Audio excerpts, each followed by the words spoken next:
Welcome back, everybody, to the Friday night No Huddle. How is everybody doing this evening?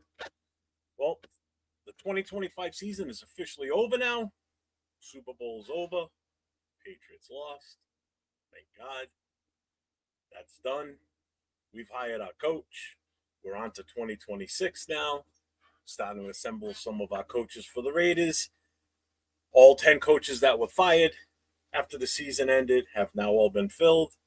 So now there's 10 teams in the NFL that have a brand new head coach, new offensive coordinators, defensive coordinators, you name it. They got all this new stuff now. So we're going to get into tonight's show talking about, obviously, any and every team in the NFL. If you've got a take on it, if you sport your team in the chat, tell me what team you're a fan of, who you support. I will open the phone lines in a moment. I will have phone calls coming in. Again, if it's one call at a time, if you don't get through, you'll hear the voicemail. You can leave a message. I'll play the messages on air. So we're going to have some fun tonight. We'll figure about an hour and a half, 2 hour long show. But tomorrow night, I am debuting a new Saturday night show. And it's going to start at 10 o'clock at night. And it's going to be called Raider Nation Voices. It's going to be strictly Raider related with the ability for you to call in and talk about the Raiders. So tonight's show is obviously, as it has been for the past 6 episodes. This is episode number 7. This has been more of like a generalization. Anybody that's a fan of any team in the NFL is more than welcome to come in, talk about their team, support their team, good, bad, whatever. But tomorrow night's new show will be strictly Raider related. So I know people have been asking.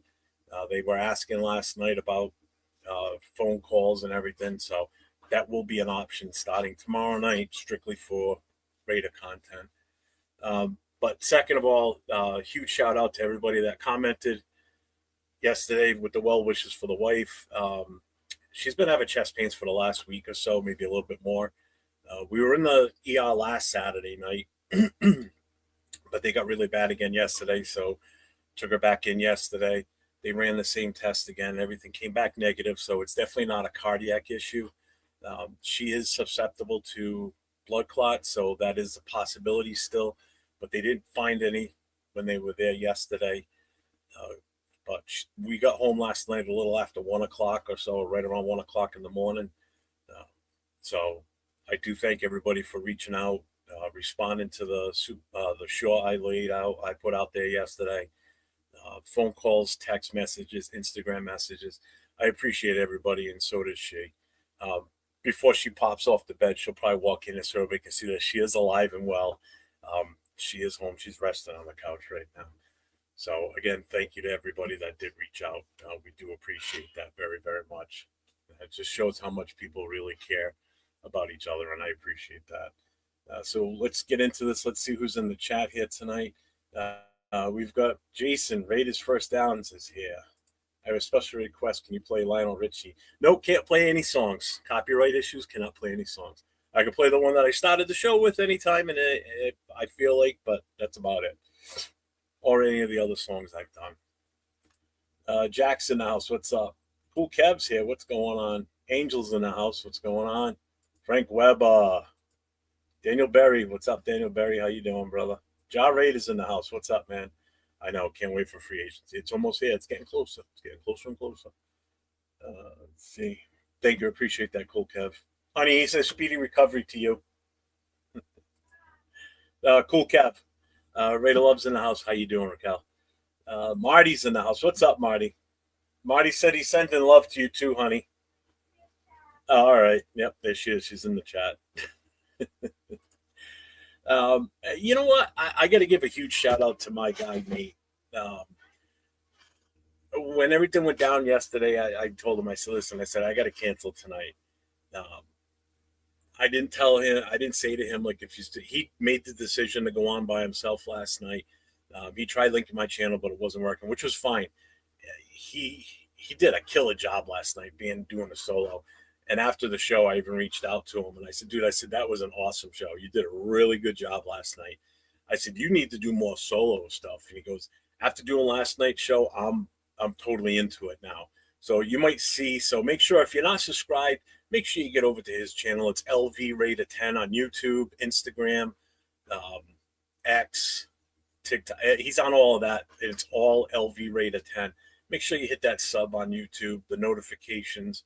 Go back and watch last night's show. He's a smart young man when it comes to football. He follows college a lot too, so he's very well in tune with college football, way more than I'm even close to being in tune with. So if you have questions about players that we possibly are looking, you definitely. That's why I like doing Thursday night shows with him, because I pose questions to him or takes, and I just kind of let him run with it. But man, he did a killer show last night. He really, really did. I was so impressed with how he did that as a solo, because he's never really done a solo before. That was his first time. So make sure you guys show this kid some love, and we got to get his subscriber numbers up too. And also shout out to Jason First Downs and Donuts Duncan, the two of my other guys that do the Tuesday night show, the Show Me Your Shield. Jason's got a new show that's starting up too. It's Pride and Poise, right? Is that what it is, Jason? I forget the name of it exactly. But make sure you guys check those guys out too. Get over to their channel, hit that notification, hit the sub. There's some great newcomers that are, really starting to make their name in this content creator, basically, for Raiders and just anything in general too. Chewy, another shout out to Chewy, just hit his 500 subs this week. Congrats, my guy. I've watched you grow and how you've progressed in the last year, and it's been amazing to watch that too.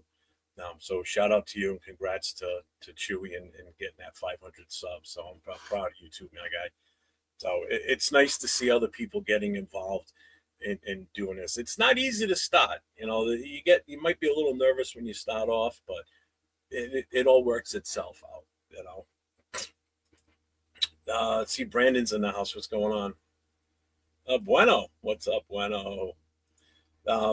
So, with that being said, done all the niceties, I guess I could say. So, again, tonight's show, we're basically going to be looking forward now to 2026. 2025 is over. Super Bowl's been won. Patriots never should have been there. It was obvious. They played like crap. I guess Drake May's not as good as everybody thought he was going to be, but that offensive line wasn't that great either. Broke a record in the playoffs. He got sacked 21 times in the playoffs. NFL record. 6 times in the Super Bowl. Or is it 5? 5 or 6, either one. So that definitely was not a good showing for the Patriots. I honestly think that if Denver would have won in the AFC Championship, I think Denver would have given them a better run. And that's not even with Bo Nix playing. So we'll see. Let's see how good the Patriots are and see if they can have the same type of run next year with the schedule they're going to be confronted with next year, because their schedule's not going to be easy. It's not easy. Seattle, I think they could be right back there again next year. It depends on what they lose in free agency. That's going to be the key. And how many of those guys end up with us? How many of those end up coming to the Las Vegas Raiders? So I am going to open up the phone lines. So as you can see, the phone number is 401-830-9189. So if you call that, I will answer. I will have you on stage, not on stage, but you will hear your voice. There will be no, hold on, I got to open this up first. Everything private. No, I need to, hold on. Hang on, I gotta block this. There we go. Got our first phone call. Nope, I disconnected it by accident. Call back, whoever that was. I apologize. I was trying to. Yeah, there will be no information presented on the screen. It'll all be private. All they will hear is your voice. So your phone number will not be seen on screen. I apologize. I hit the wrong button. So whoever that was, try and call back. I'll get you right in. Oh, I know who it was too. Of course, it's him. First call. Please, someone call. Let's see. Check out Dockside OB. He's doing breakdown of free agents and draft prospects. Yep, there you go. There's another guy. Yeah, technical difficulties. I forgot to put it up on the screen. Call from. Hello, you're on the 401 rated Jeff. Hey, what's up, man? What's going on? This is Predator. Yeah, okay. You know I got No, ID, right? I know exactly what's going on. What if it really was Predator? Would you trip out? No, because I've met him before. I know who he is. So I just want to say, like, the defensive coordinator position is the most important, like, of all the coaching hires that we're in the process of doing.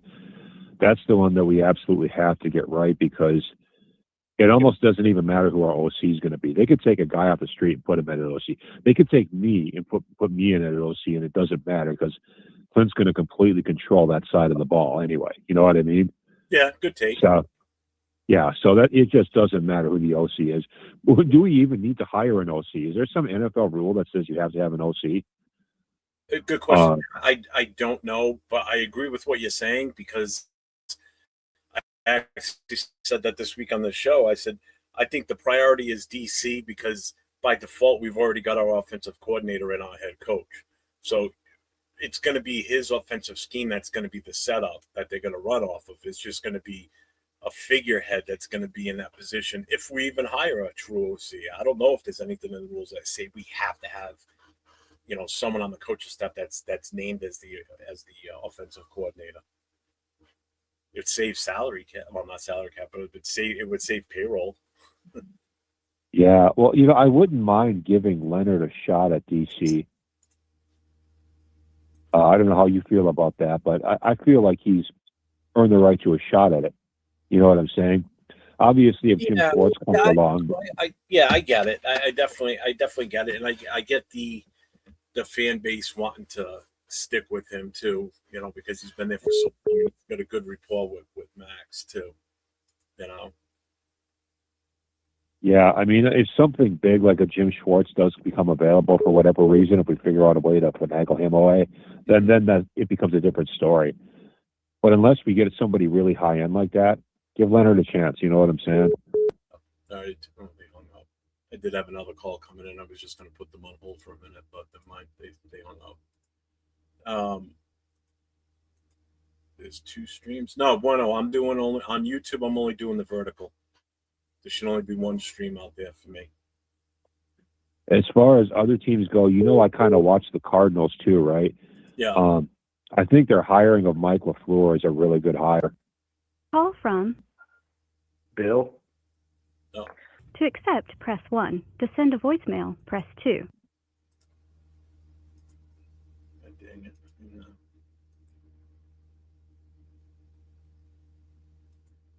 You still there? Yeah, what happened? I went to put the other call on hold, but it put you on hold. Now I see. They hung up. Yeah, that's why I got to keep these phone calls short, because if other calls come in, I got to bail and let them in too. So.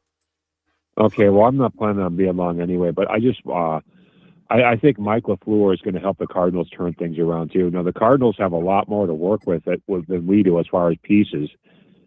So, they got some good receivers and stuff like that, and what's his name is going to be returning to the running game next year. I keep forgetting his name. But James Conner. Yeah. So I feel like the Cardinals are going to start coming up a little bit too. Of course, it's going to take them some time, but like I said, they actually have pieces, and we don't really have pieces yet. But I don't know. I feel like I said, I say give Leonard a chance. I say we get 6 wins next year, and that's where I'm at. Yeah, I'm not even tallying up wins and losses yet this year. Not doing it. Yeah, you got an aversion to that for sure, but I understand why.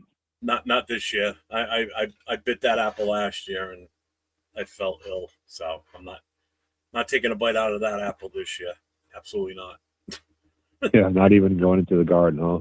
Nope. Steering clear. Hey, did you see my new car yet? You sent me pictures. Yeah, that's what I thought. All right.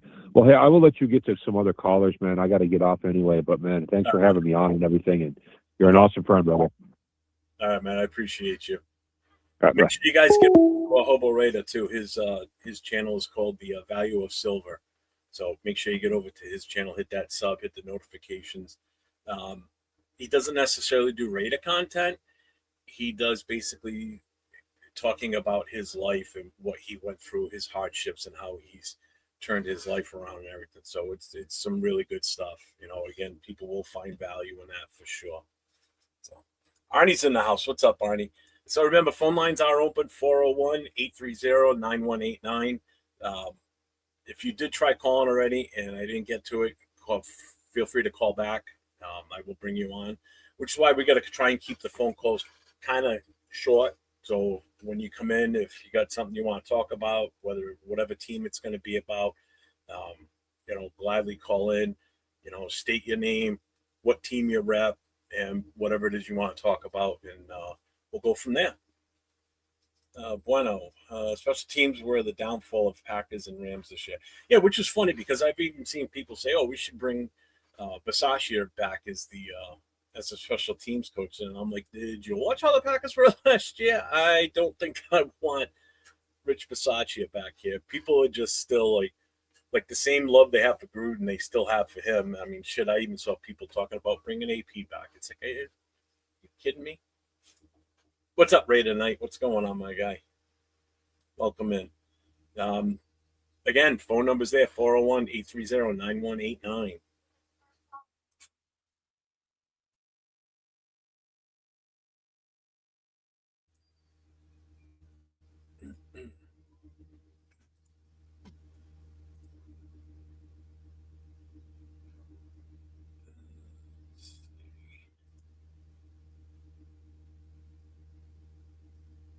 My bad. All right.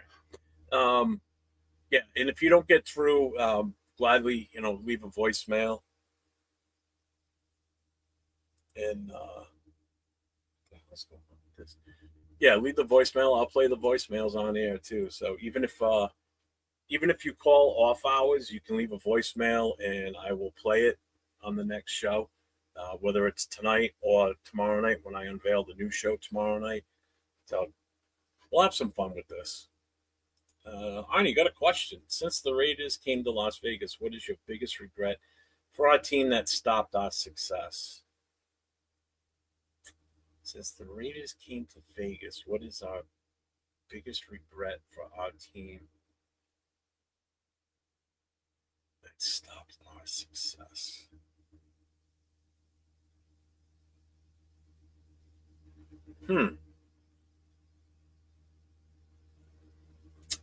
You know what? I don't know on that one, man. That's that's kind of like a total open-ended question to try and even.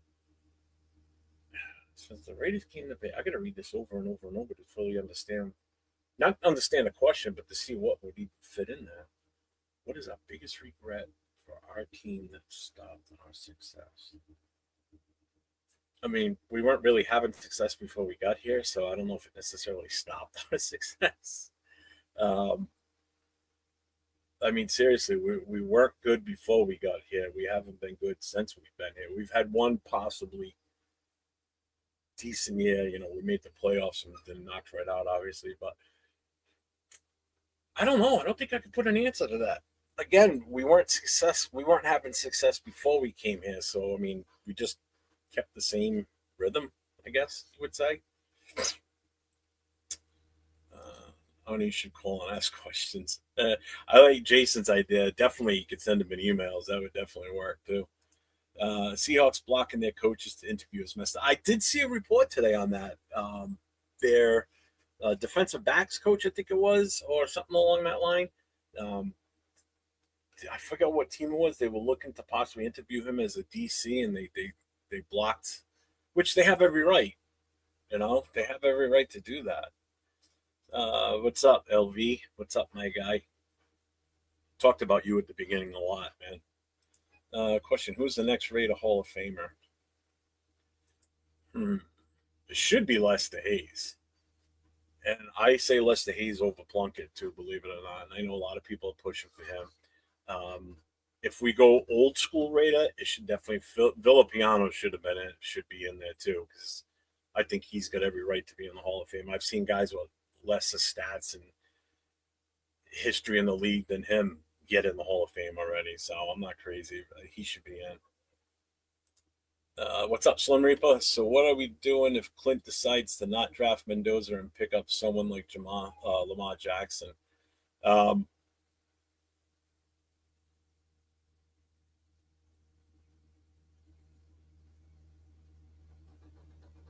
mean, I'm all for it. I mean, I'm not on the Mendoza train as it is, and not necessarily because of Mendoza, but because of what we could get with those value draft picks. That's why. I just don't think he's the answer. I mean, I'm fine with if we bring in a different quarterback. What it is, I don't know, but it's definitely Lamar Jackson is not the guy I would want. That's for sure. I know I've heard Malik Willis. I've heard Mac Jones. I've heard even possibly sticking with Geno Smith is a possibility. I mean, right now we have to look at a possibility of the season going with Geno Smith because he is still on a roster. He is still under contract. I mean, there is a case where Geno Smith is still here and is still possibly our number one quarterback going into the season. You know, again, based on this roster right now, Brock Bowers will be Hall of Fame. Yeah, way too soon for that, though. Way too soon. Everybody thought Bo Jackson would have been, but then look how fast that went. Once he got hurt, that was it.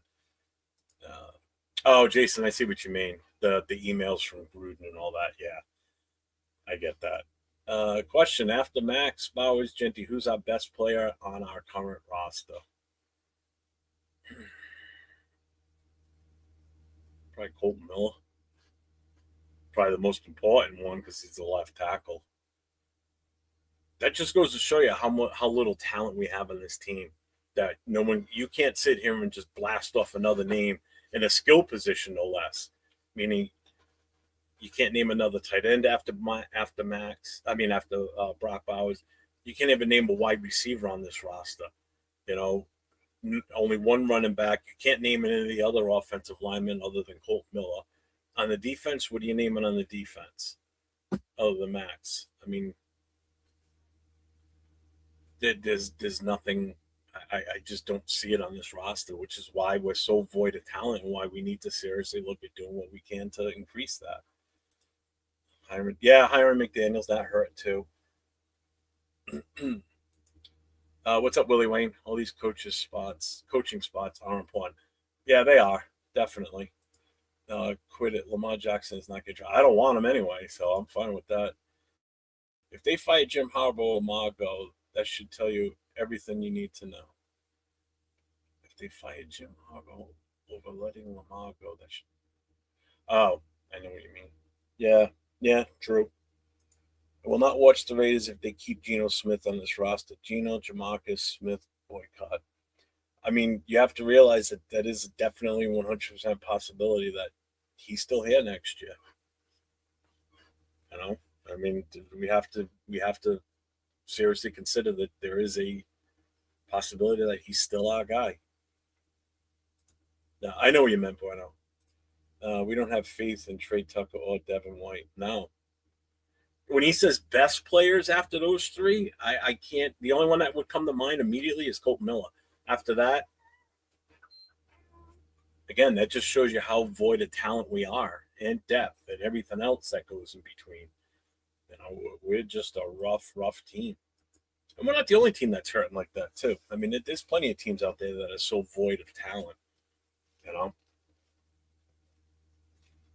Are they as void as we? No. I think we're the worst. When you look at just overall talent on a roster, we've got nothing. Question: other than Max, who is best defensive lineman?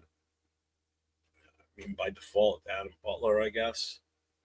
Would be my next one after him. I mean, you look at this roster, even the front defensive line.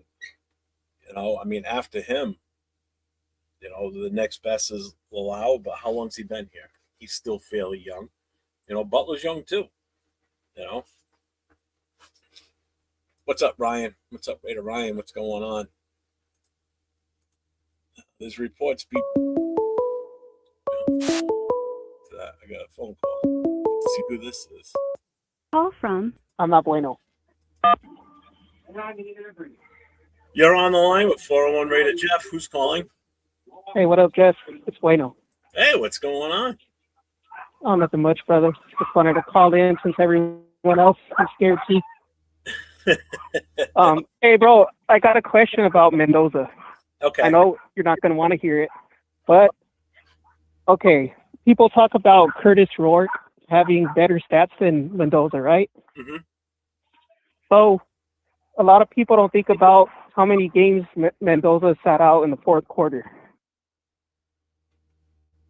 Does that change anything that, yeah, they sat him for like 5 games, I believe. What, this past season you're referring to? Yeah. Mm-hmm. Yeah, you were blowing teams away. Yeah, so if he would have been playing those 5 games, his stats would have been better, right? He would have had more touchdowns, more yards, more completions, better QBR rating. Yeah, probably. So you think if he would have played those 5 games, it would have changed the way you looked at him too? Me? No. Again, You think? I've said this over and over again. It's I'm not questioning his talent. I'm questioning what we can get out of that by moving out of that number 1 spot and accumulating more picks to build a better roster. Yeah. Because right now we do not have a good roster. It's all about building a better roster for the future. You build a good roster with the main piece like a foundation, right? You need a quarterback to build around. Yeah, but what good is that going to do if right off the bat there's no plans for him to even start this year? So you're drafting a 1 overall pick that's not even going to play for a year, maybe until year 2. Well, it could still benefit. That's how I equate this. That's not value at your number. Because he's on a rookie contract, Yeah, so it's not like we're losing money paying him.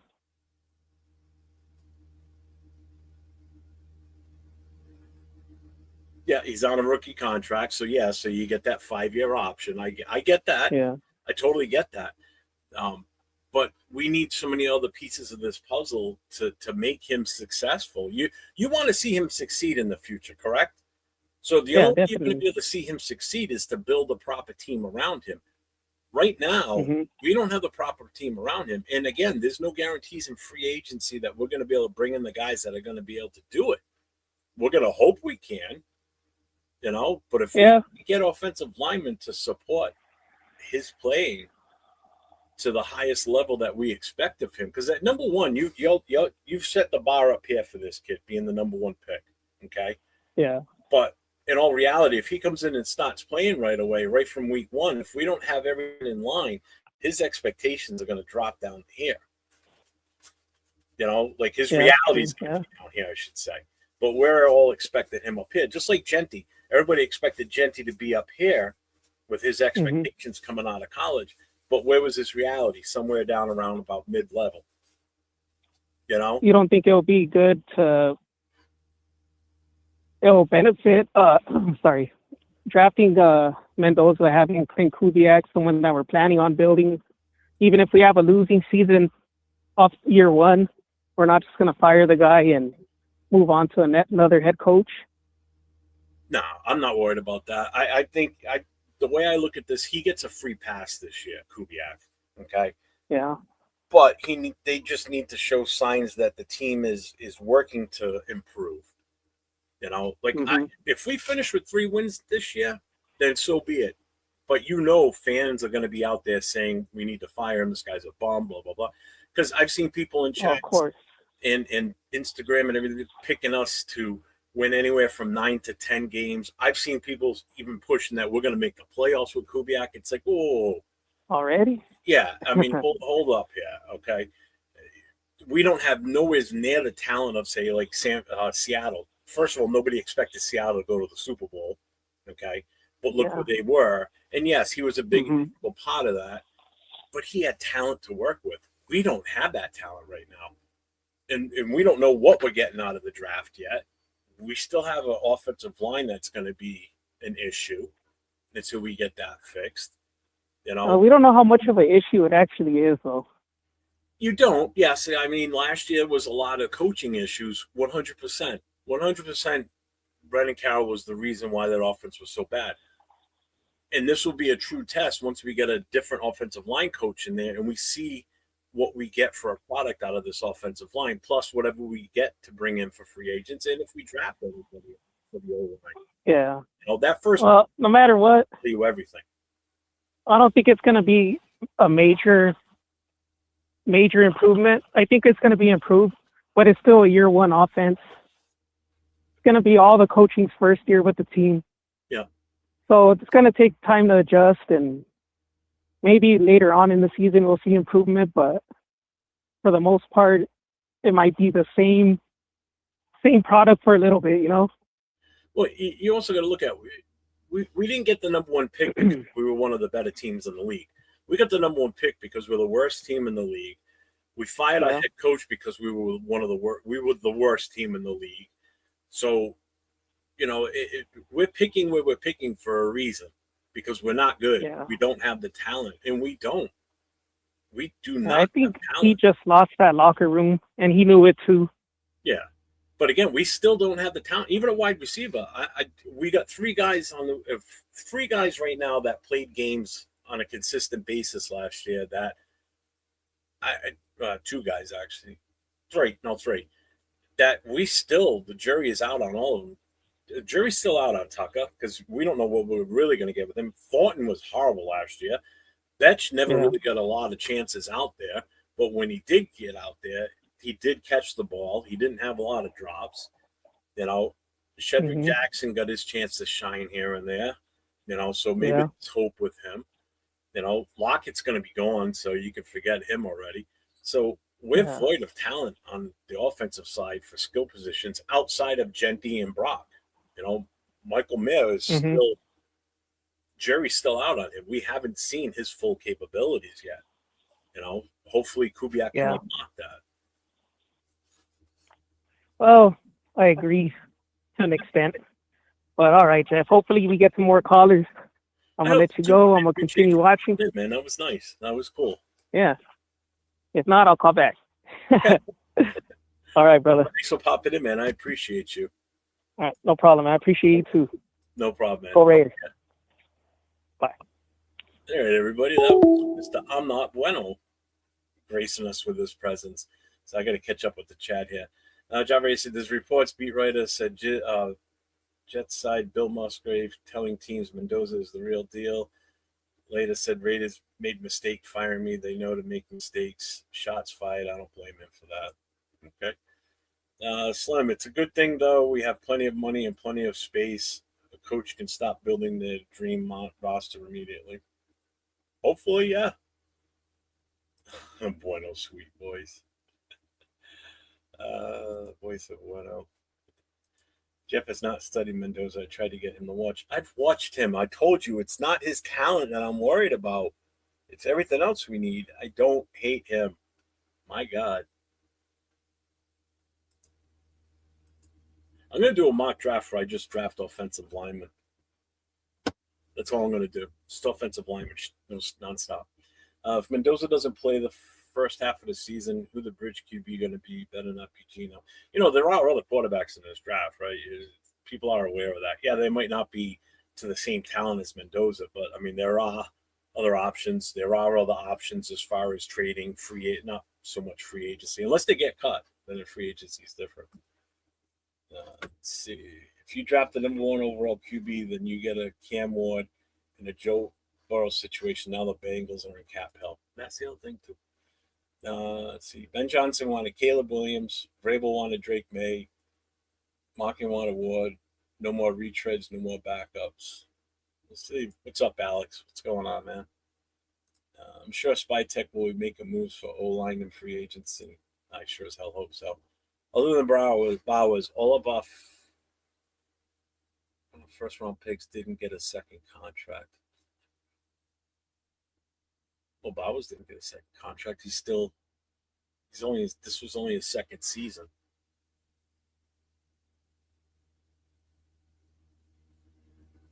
I'm trying to think who was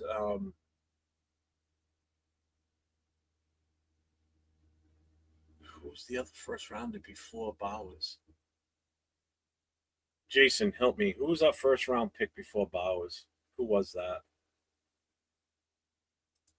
How do you know if you will ever be in this position again to pick early to get the guy? You don't have to start the kid right away. It's going to be a slow rebuild anyway. I think we have to go heavy after Jalen Phillips. What does everyone think about that? Browns and Bengals teams are badly run. Yeah, well, we're not run that well either. I mean, we're starting to see it possibly turning around, but we ain't run that great either. No QB, no hope. That's not true. That's totally not true. You can't say that. Pete and Gino were still horrible last season. Yes, they were. How come Mendoza played most of his career at Cal Berkeley and finished with a mid-60 completion rate and 18 interceptions? That Indiana defense won that championship, not Fernando. And they ran the living shit out of the ball, too. Let's see. Exactly, bro. If we don't grab our QB this draft, another decade of more of losing. With a coaching and player circus, we need stability and keep our players and coaches. Mendoza had 4 comebacks in Indiana. Defense almost lost 4 games. Totally get your side. I agree, Jeff, about Mendoza. If Max leaves and we get what we want, we'll have the picks to get what we need anyway. If he leaves, or is it just cryptic shit? If Max goes and we get a decent haul for him where we can really do some more damage in this draft and in the 2027 draft, then fine, take Mendoza at that point. I just don't want to hear anybody crying if Mendoza comes out and gets beat to shit because we're just not set up right. You know, fans have to be patient. Kubiak will improve offensive line. Mendoza will be first pick after QB. Which position do we need major upgrades after QB? We need a wide receiver. We need linebackers. We need a defensive end. We need defensive tackle. We need offensive line. We need a wide receiver. We need another running back. Where do you want me to stop? We need corners. We definitely need another tight end. We need a third one because right now we only get 2.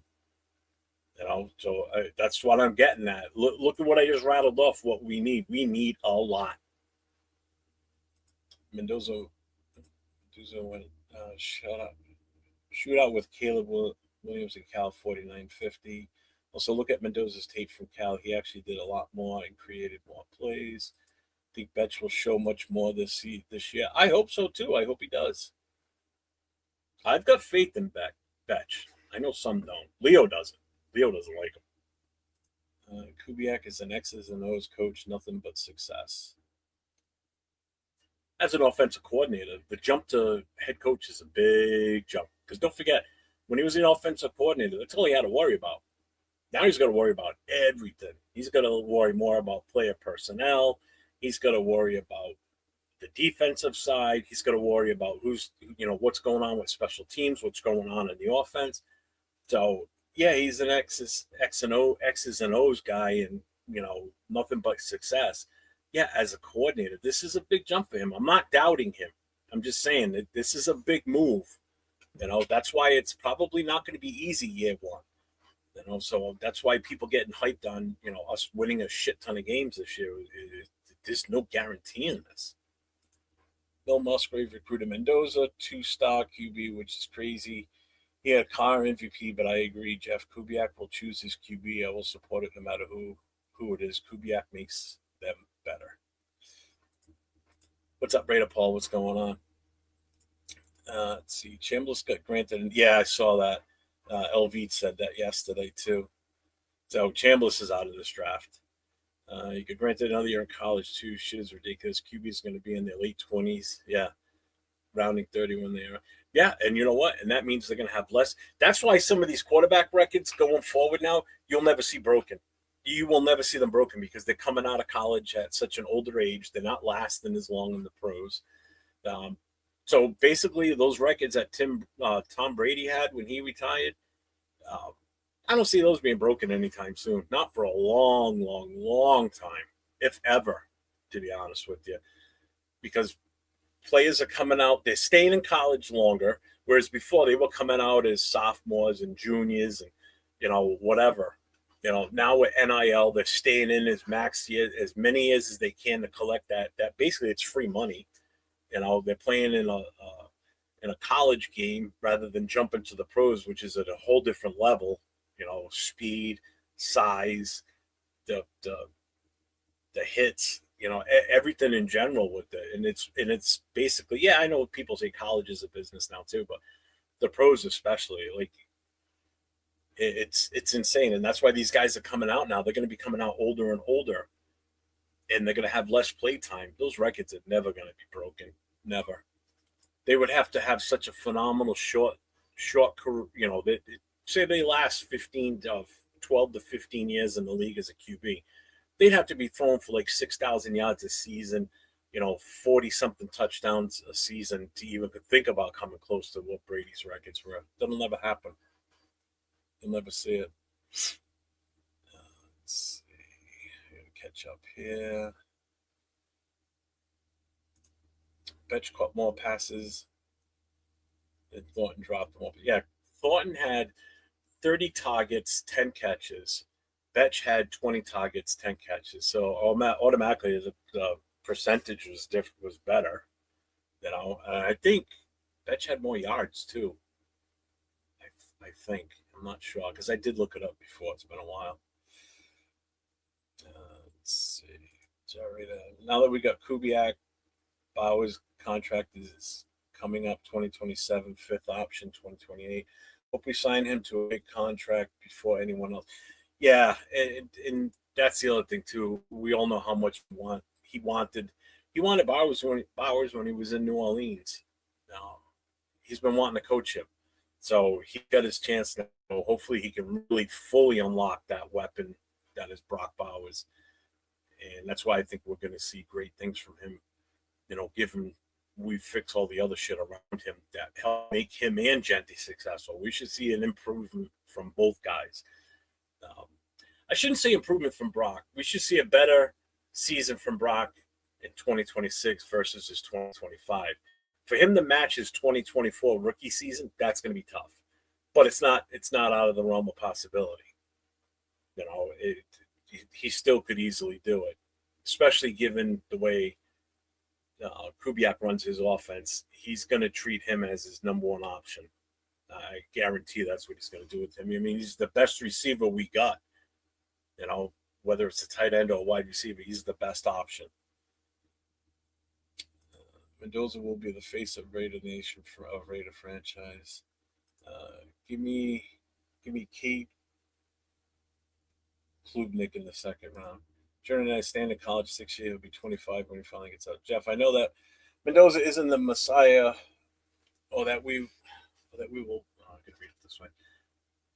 We will write in the playoffs next year. Kubiak and Spytek have to be strategic on what position coaches and staff he gets. Great coaching is key. Oh, absolutely. A defensive coach, defensive coordinator is top priority, and whoever he's going to bring in for the offensive line, those are the top two most important.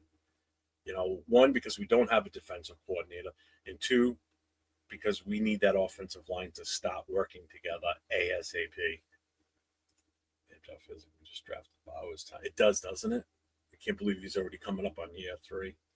You know what, though, I think, Bono, it's because we didn't see him for the full season last year. He was out a lot of games, so it really had a negative impact, unfortunately. Not that him coming in and playing would have actually won us more games.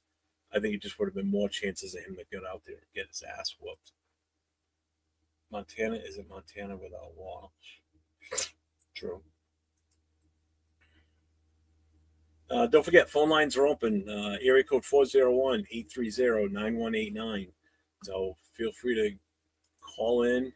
I will bring you on the show live on the phone. Your information will stay hidden. No one will know your phone number. They may hear your name. Obviously, you're going to state your name when you call in anyway. But your phone number will not be visible. So no one will see it. There's going to be no doxing of information. So don't worry. It's secure.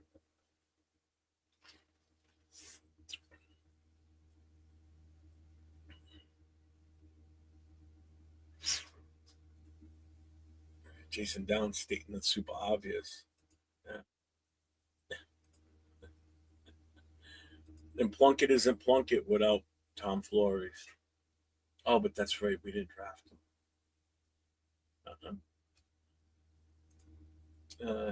Ryan had to call in support. Call from Arnie? I'm at 401 rated Jeff. Who's calling? Yeah, this is Arnie. Hey, Arnie. What's going on, brother? How you been? I'm doing good, man. How you doing? Good, good. What do we got? We got the pleasure of having Arnie Gonzer on the line with us. Well, the first thing, Jeff, I was going to tell you, man, you know how all these years we've been a bad team, man. We just draft bad coaches, bad everything, you know, and you give us that therapy every day, man. I appreciate that. It's fun. You know, we just want some hope, you know, want something like every year they give us some type of hope that we're going to get better and better every year. Pete Carroll, you know, the new Minshew or whoever they brought in, Jimmy G and all these guys. And we just want some type of hope, you know, and that's why I think Mendoza with Kubiak connection with Spytek, I think they all know what they're doing. And my whole thing about this whole process is I think Spytek knew what was going to happen. He knew it was going to be a tank job, and he knew we were going to get the first pick. Yeah. And that's how they're going to get Kubiak in here. I guess there was, where is it? John Rader sent it to me today. I'm going to share this with you. I'll read it out loud. So this came from Albert Martinez again. He says, John Spytek will be intelligent, aggressive, in free agency. He feels more freely than before. He's all smiles that he can go into free agency knowing no one is there to say we have a roster ready. Meaning this, and John and I talked about this in chat after that. He goes, wow, Pete did handcuff Spytek. And I believe that because as soon as Spytek was informed of Brendan Carroll basically not doing his job and the linemen and Gino and Genty going to Spytek saying, hey, you know, can you help us with this? And this guy's doing film studies with these guys. How he wasn't able to fire him at that time is probably because Pete Carroll, even though Spytek was the GM, Pete Carroll still had that power over him. So it was definitely a power struggle. And I don't see that this year. I see that Spytek seems more relaxed. So I think he's going to hopefully put together a decent team that, you know, is his vision, you know, along with Kubiak, because they seem like they're both on the same page. So that's what gives me hope for this year, to be honest with you. You know? I totally agree with you. That press conference we had, the whole thing about the press conference, it was all about Spytek and Kubiak. And then they pretty much had, you know, Tom Brady's not there. Mark Davis is not there. And it's pretty much just saying, hey, this is Spytek's, he's going to orchestrate getting all the people. He's going to draft the right people for Kubiak's system. And, it starts with our free agents. I mean, who's going to fit the system? He's going to be running on both offense and defense. Yeah.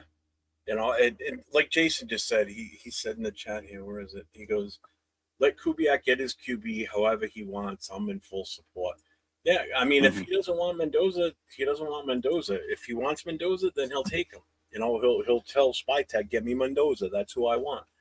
You know, I'm fine with whoever he picks also. I mean, like I said, if we take Mendoza, I'm going to stand behind him and support him. I'm not going to come in here and say, wow, this was a bad move, blah, blah, blah. I will say, if we don't fix the O-line and he's getting his ass whooped because we put him in too soon, I am going to say, this is what I wanted to prevent. I don't want to see this happen. You know, that's you don't want to kill someone's confidence. You know, especially a rookie quarterback, that you come in with this high expectation that he's going to be this guy that's going to be the savior of Raider Nation, because that's how he's being pushed. You know, that's the narrative that some fans put out there, that, you know, he's the savior of Raider Nation. You know, I don't think he's a savior. I don't even think he's a game changer. We just need a game manager. We need a guy that we can put our trust in just to manage the game and not to lose it with turnovers and whatever Gino did this year. You want to do the opposite of what Gino does. Well, let me ask you this then. So if you're with the number one overall pick, you think that Mhm. number one overall pick is worth drafting a game manager or a Yes, game because changer? most quarterbacks, even Darnold, what would you say, is he a game changer or a game manager? Oh, he's a game manager. I don't think Yeah. he's a game So changer. I mean, and I think that if he would have came out, he got drafted third pick in the whole draft. I mean, he wasn't a slouch back then. He just went to the wrong franchise. I And mean, he needed time to develop. Yeah, but even still, You know, I don't think he's a game changer. Your game No, changers are no. guys like like Mahomes, Josh Allen. I mean, Joe Burrow is, but he's just on an awful team that's just not giving him any support.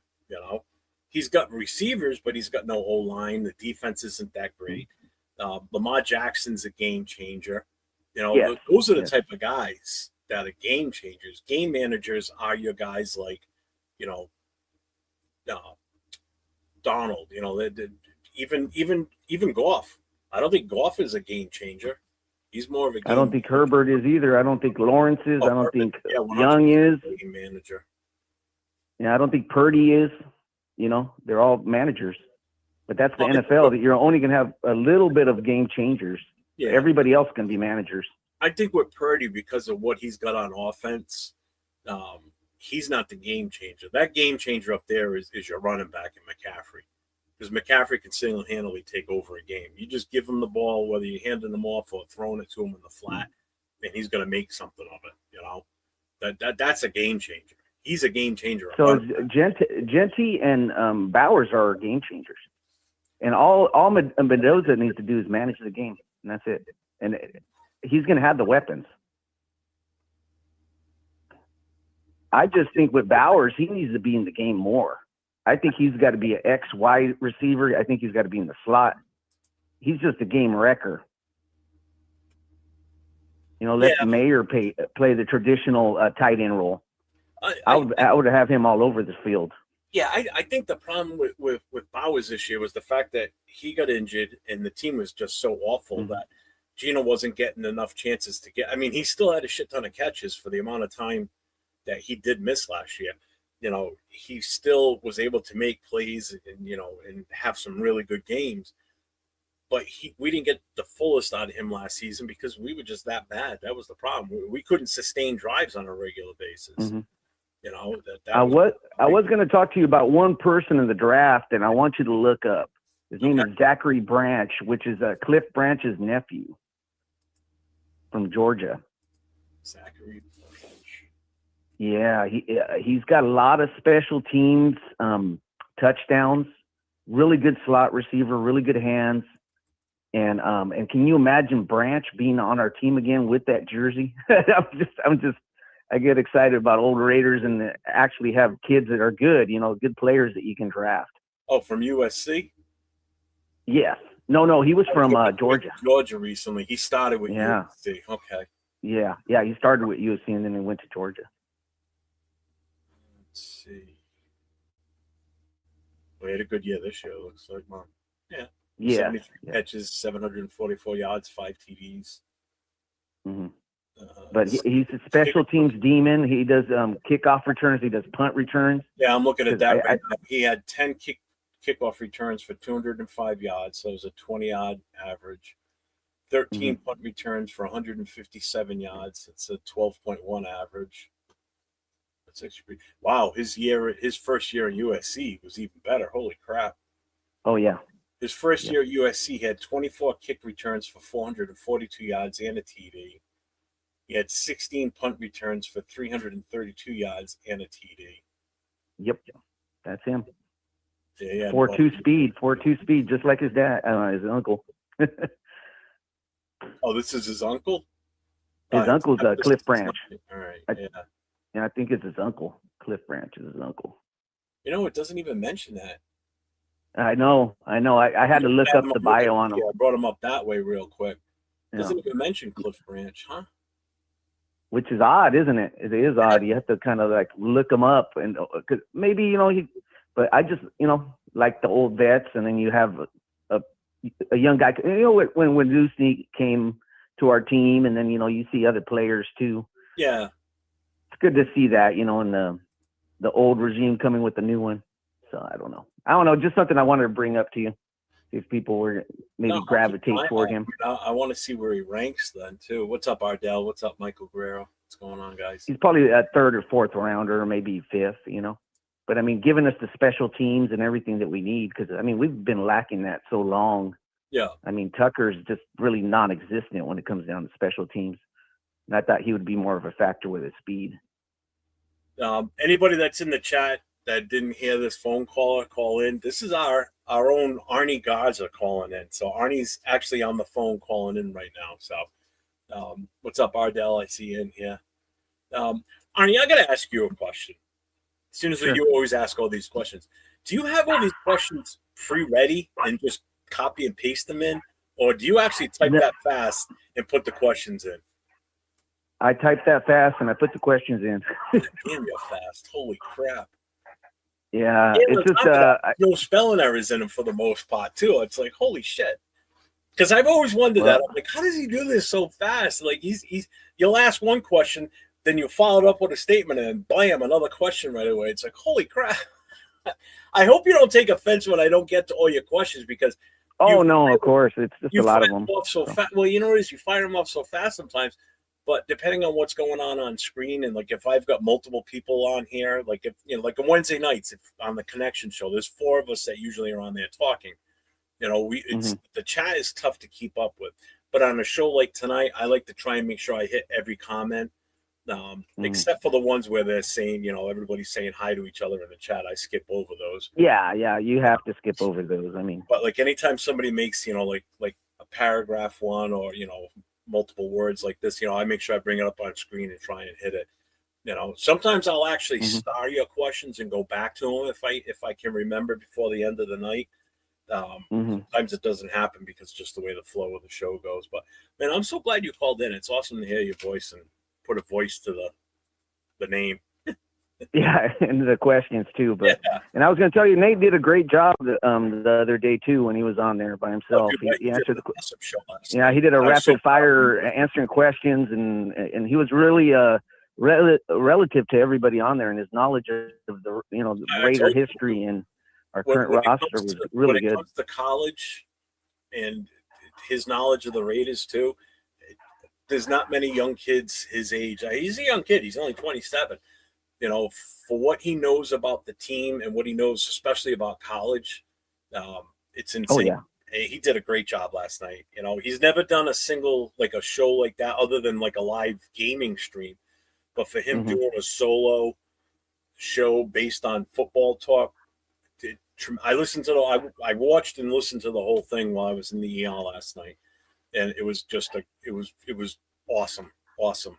I'm so proud of him. And I meant to ask him about Branch too, because I know he was at USC, and I was man, probably Nate knows a lot about him.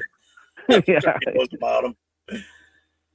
All right. Well, thank you for letting me on your show, and I'll let another caller come on and ask some questions for you, man. Excellent. I appreciate you calling in, Arnie. Thank you very much, brother. You have a wonderful rest of your evening, and I'll see you. You too, and God bless you and your family and your wife, and I hope the best for everything. Thank you. I appreciate that. Right. Well, folks, that was the one, the only Arnie Garza. That was awesome. That was fun. I like that. Oh, we have another call from. You're on with 401 Rated Jeff. Who's calling? Long-time listener, first-time caller, Jeffrey. Gotta say, I love the show, my guy. Love it. No, it's Nate. I'm fucking around. I can tell. No, I just want to say I appreciate the kind words for me putting on the show yesterday. I enjoyed talking to everybody, and I did want to bring up some stuff about Branch for sure. He is from Las Vegas. He went to Bishop Gorman. He attended Bishop Gorman for 4 years. He was a former 5-star prospect, went to USC, absolute speed demon at USC. He looked like he was going to be the bona fide #1 wide receiver in his sophomore season, but I mean, if you watched USC in the most recent years, they just pump out wide receivers like crazy. So he didn't get a ton of touches, but when you have the Belinikov Award winner on your team, along with Jacoby Lane, who's going to be a second-round pick this year, there's only one ball to go around, and especially when you have bad quarterback play, as of recent for USC, it was a little bit too much to get him the ball. That's why he transferred to Georgia. And man, I follow a bunch of USC players when they transfer away. And he was great at Georgia. He is honestly a really slept on wide receiver, just like wide receiver talent in general. Everyone, looks at the speed and everything like that, but just as a wide receiver prospect alone, I think he has a really high potential. Of course, the height is going to be a little bit challenging to get over. You're going to have to scheme him open more often than not. He's not going to go get jump balls, but I really like him as a prospect for sure. Of course, it's going to be a little bit biased. He's a USC guy, so. But I thought the connection with, of course, like he said, with Cliff Branch is awesome, as well as being from Las Vegas is something really interesting to look at when we go forward. Well, when I looked him up, I did see the Bishop Gorman, Nevada on here too. Mm-hmm. So, yeah, I mean, and even for his special teams, I guess 2024 wasn't that great for him special teams, but his 2023 season was pretty damn good. Oh, dude, he was something special. If anybody that played college football when it first came out, if you played at USC, honestly, all you got to do was throw it up to Zach Branch. He was literally like an 07 or 08 Madden Michael Vick, that one of those kind of like a Bo Jackson Tecmo Bowl kind of player in that game. Like he was that fast and dynamic in that game. Then that just kind of shows like the player that he was touted as at that time.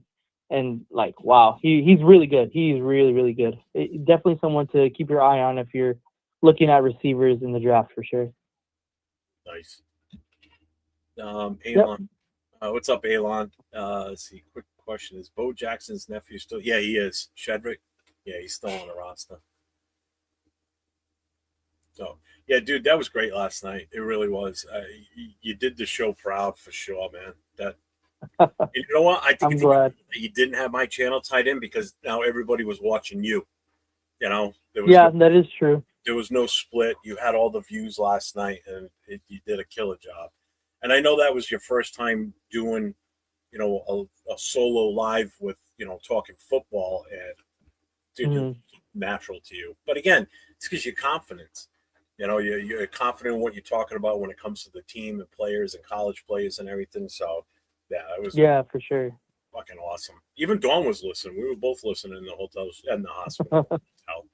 She was watching on her phone, and I kept going in and outside because it's just sitting inside there was just killing me. Yeah, for sure.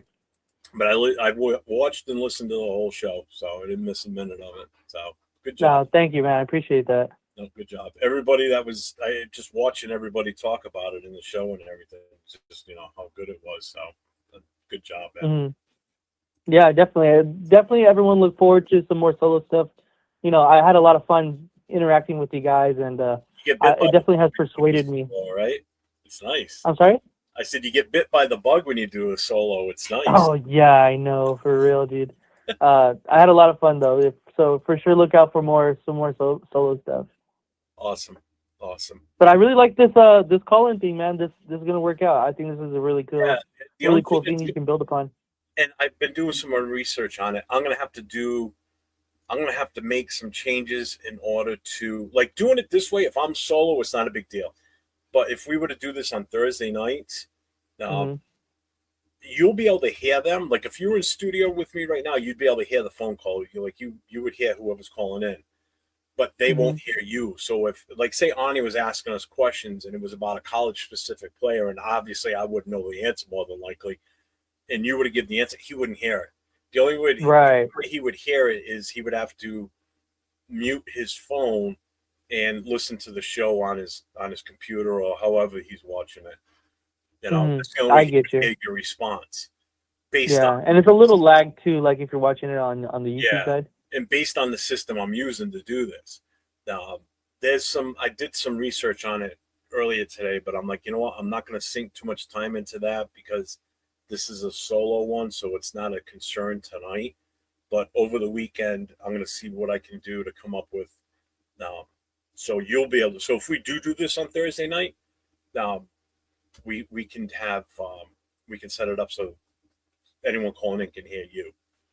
Yeah, that'd be sick. Because I like this a lot. Awesome to do, because if we do games, if we do like a trivia type thing, we can have like, you know, first person to call in. We'll play a trivia game with you type of thing. Mm-hmm. You know, we could do something like that. That would be cool on Thursdays. You know, but you get your radio voice ready. 40.1 Radio Jeff, Raiders Radio coming for you. First 10 callers get Disneyland tickets. Yeah, I like this whole phone thing. This is actually fun. It adds a whole different take to everything. This is awesome. Yeah, this is really cool. I'm enjoying the show so far. I'll let you go and let everybody else get a little bit of a voice in here. I know you guys are probably tired of listening to me. So, but I appreciate it. Enjoying your show, Jeff. And thanks, yeah, brother. I'll talk to you guys later. All right. Thanks, Nate. Appreciate you. What's up, Yeah, Seth? thank you. So everybody, just a reminder, the phone lines are open. It's area code 401-830-9189. So if you want to get on the air, feel free to call in. There'll be no doxing of information. Your information stays private. Nobody sees your phone number. Everything's hidden. I mean, I'll see your phone number, but everything stays hidden. It's not put out there in internet land. Fucking, I'm stupid. Chris Bell reminds me of young AJ Brown. As another young man that lives and breathes football, respect Nate, love, and keep going. Didn't somebody just thought I saw someone say, here it is. What's up, Mark? She's fine. We got home from the emergency room last night, like 1 o'clock in the morning. So she's already in bed for the night. She knocked off just after I started tonight at 9 o'clock. But yeah, she's good. Nope. Let's see who this is. Call from Mike. You're on the air with 401 Radio. State your name and what team you rep. Okay, awesome. Yeah, and we're going to have those too, I'm sure. Unbelievable. Yeah, but again, shout out to everybody that sent best wishes and everything yesterday on the wife. I appreciate everybody. Wasted Talent, what's up, my guy? Wasted, how you doing, brother? How you been? Jack Ken is in the house. What's up, Jack? Jack, the phone lines are open. You can call, but you got to keep it short. Not a 5-hour phone call like I've had with you in the past, Jack. So, again, the phone number is 401-830-9189. Feel free to call in. Talk about whatever team you want to rep. If you're a Raider fan, we'll talk Raiders. If you're a fan of any of the other teams in the NFL, feel free to come in, talk your team up. Did you just lose in the Super Bowl? Are you a Patriots fan? Do you want to come in and talk about how bad your team really was and shouldn't have been there? By all means, come on in. How good of a quarterback Drake May wasn't for the Super Bowl. How bad your offensive line was. If you're a Patriots fan, come on in. Be more than happy to talk to you about how bad your Patriots were this year. Can you tell I don't like the Patriots? Yes.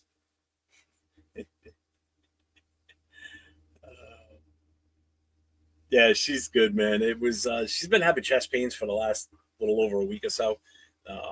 We were in the emergency room on Saturday. They ruled out cardiac then, but then it got progressively worse. And, you know, leading up to yesterday, we went back in again, and everything came back negative as far as that goes. Call from You're on the line with 401 Raider Jeff. State your name and the team you rep. My name is JD, and I represent the Shield. What's up, Jason? How are you? What's going on? I'm just checking out this fantabulous idea you concocted here with the phone-in show. You like it? How's it sound? Does it sound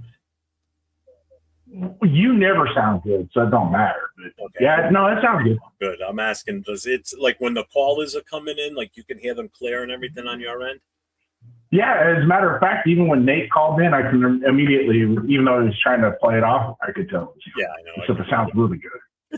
That sounds good. I didn't Everything. even ID, and I knew it was him as soon as he started talking. I could tell by the voice. Well, if you know that with everybody that with their area codes and whatnot, you can tell right away. I mean, Yeah. you know, like with mine, when 209 pops up, you're like, we know who that is. The funny thing is, it pops up on my phone first, but then it feeds back through the computer. Yeah. So like I've got four calls on here, and I can see exactly who's called me off of this. Yeah. Yeah. I like it. This is different. It adds a Yeah. different aspect to this.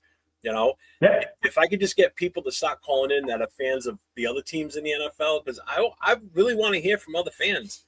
You know, I want to. They're all dormant. Yeah, they're all dormant. I want to. Yeah, hear, Raider fans are 24/7, 365. and you find that too. That, you know, sometimes there's either too many Raider shows on at the same time, or there's cases where there's none. You know what I mean? Like no one was on at some points. You know, like Tuesday night this past week was crazy. How many shows? I know. That's why I pick for our show. That's Raider Nation Show Me Your Shield on Tuesday nights at 5 p.m. Pacific time. Just a quick little plug there. The reason why we picked a Tuesday night is because of that. It's like there's very few shows on, and then all of a sudden it seemed like everybody wants to do a show on Tuesday night. Now we're like, well, this past Tuesday night was different because they had just solidified the whole Kubiak thing and the press conference. So I get this past Tuesday night, because normally there were shows on Tuesday night that weren't normally on Tuesday nights. You know, like the one I do on Tuesday night, we don't start till 10 o'clock. So by the time we got on, all the other shows were already done and over with for the night. You know. Yeah. But like when you started, everybody, like when I went to my YouTube channel, you know, to the YouTube page and just hit refresh and just looked at all my subs that were everything that I subbed to that was live, dude, everything was red. I was like, holy crap. Yeah. It's like, my God. Arnie's got a question. I'm going to ask this while you're on here with me. Arnie, out of the 10 new coaches, who has the best situation to succeed? Who has the worst situation? I don't want to be a homer, but if you look at Kubiak as being an artist in the craft, he has a blank canvas to draw the best picture. You're going to say he's got the best situation? I don't think so. Well, he has a blank canvas. He has a completely blank canvas. Yeah, because we got nothing. Exactly. I mean, you take the Baltimore for example. How do you judge success, though? Do you judge it short term or long? If you're talking for the long term, then probably Kubiak would probably be close to that best, I would think. But if I think best overall to succeed based on what this coach stepped into, I was thinking it before he even posted in the chat, because I see it in the chat. Wasted put it up there. I'm thinking Harbaugh and the Giants, just based on what they've got. It's a young. They're more turnkey. Oh my God, they're so young. Think about it. All his players are all young. You know, running back, quarterback, wide receiver. You know, offensive line's decent. Then on the defense is even younger. You know, you've got a young nucleus on that front of that defense. He walked into a gem of a team. I mean, that was a no-brainer for him to take that one. I think the Giants are the best option out there from the start. Yeah. You know, as far as I was thinking the same thing too.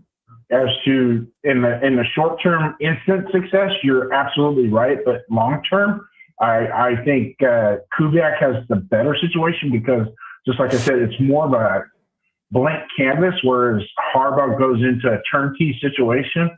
It's incumbent upon him to bring that together. You're going to see, I think you're going to see the Giants bust out real quick in the season, and then it'll start to it'll level off a little bit. Yeah. Like Waisa said, I think he could easily walk into that next year, the start of next year, and turn that team around, because again, he's so many pieces of the puzzle already. And he's got a high draft pick too on top of that. So he's going to bring in another young talent that's going to be a plug and play 90% chance of that being a plug and play player from week one. You know, so I think he's in a beautiful situation.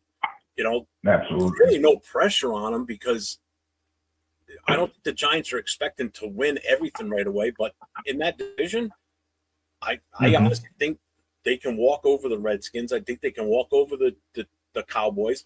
The Eagles might be the toughest one for them, but I think he still can take them too because I think the Eagles are they're on their downward slope, I think. So, I mean, that AFC The Vikings too. division is wide open, I think, right now. Yeah. Walk right in there and just be the king. Yeah. The teams that I think next year are the hot seats going into the season are going to be Vikings, Lions, and the Buccaneers. You mean coaches wise? Yeah, coaching wise. I think those guys are going to have to really step up their game. I think the yeah. I'll tell you who else too. I don't think you're going to see Glenn sticking around long in New York with the Jets. That was a horrible job to take in the first place. Yeah, that was such bad. Solid didn't even deserve to be fired, but it's just the ownership. They haven't done anybody any justice in that organization ever. Yeah. I mean, you can go back to Bill Parcells. Bill Parcells, I think, was the last one to have any decent type of success in that organization. Yeah. You know, Kubiak, if we're being honest, is unproven without a roster just yet, and also he isn't in a position to put the best. Yeah, he's behind the 8 ball. I mean, obviously you got the last start out of everybody. Well, I did say that earlier too in the show tonight.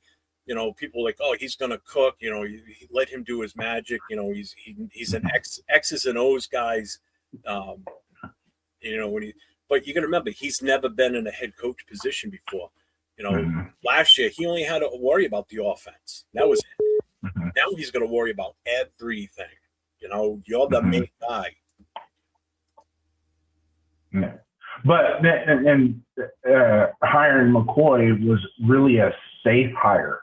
It kind of it'll soften that a little bit for him because McCoy's got a good Rolodex too. He's got a good index of contacts in the NFL that can help him build out that.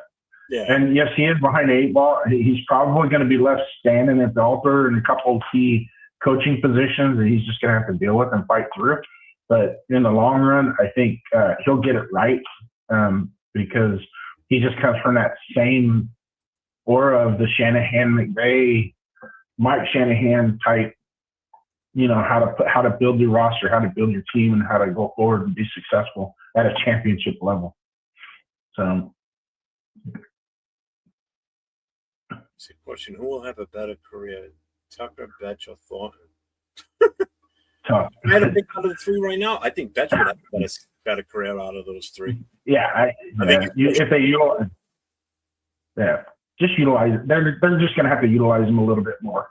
Yeah. Which there's no knock on a receiver not having very many reps since their first year. There's no knock on that. In fact, there's been a lot of really good wide receivers throughout the history of the NFL. It took them a year or 2 to get cranking.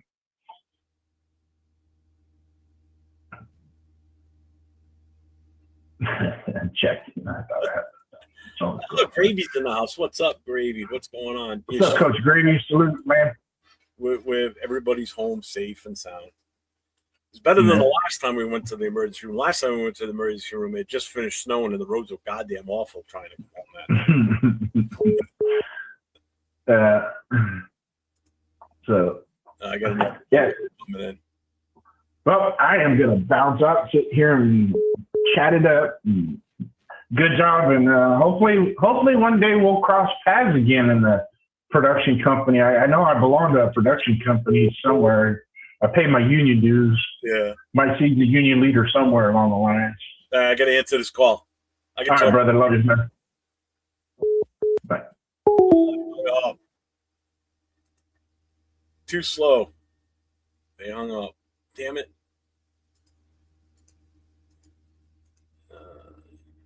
10:20 p.m. Nope, that wasn't that one. What was that one? All right, whoever that was calling, call on back in. Jason wouldn't get off the damn phone. Guy can call me anytime he wants.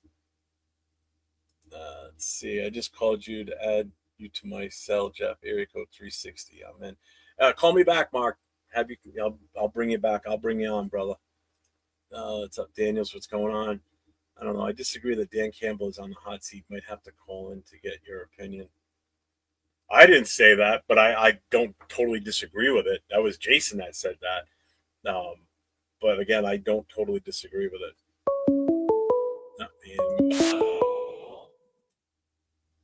Call from Mr. You're on the line with 401 Rated Jeff. State your name and your team you rep. Pacific Northwest Mark Raiders. What's up? Long time listener, first time caller. Oh, what's up, man? How you doing? Good. Hey, I like this way. This is awesome.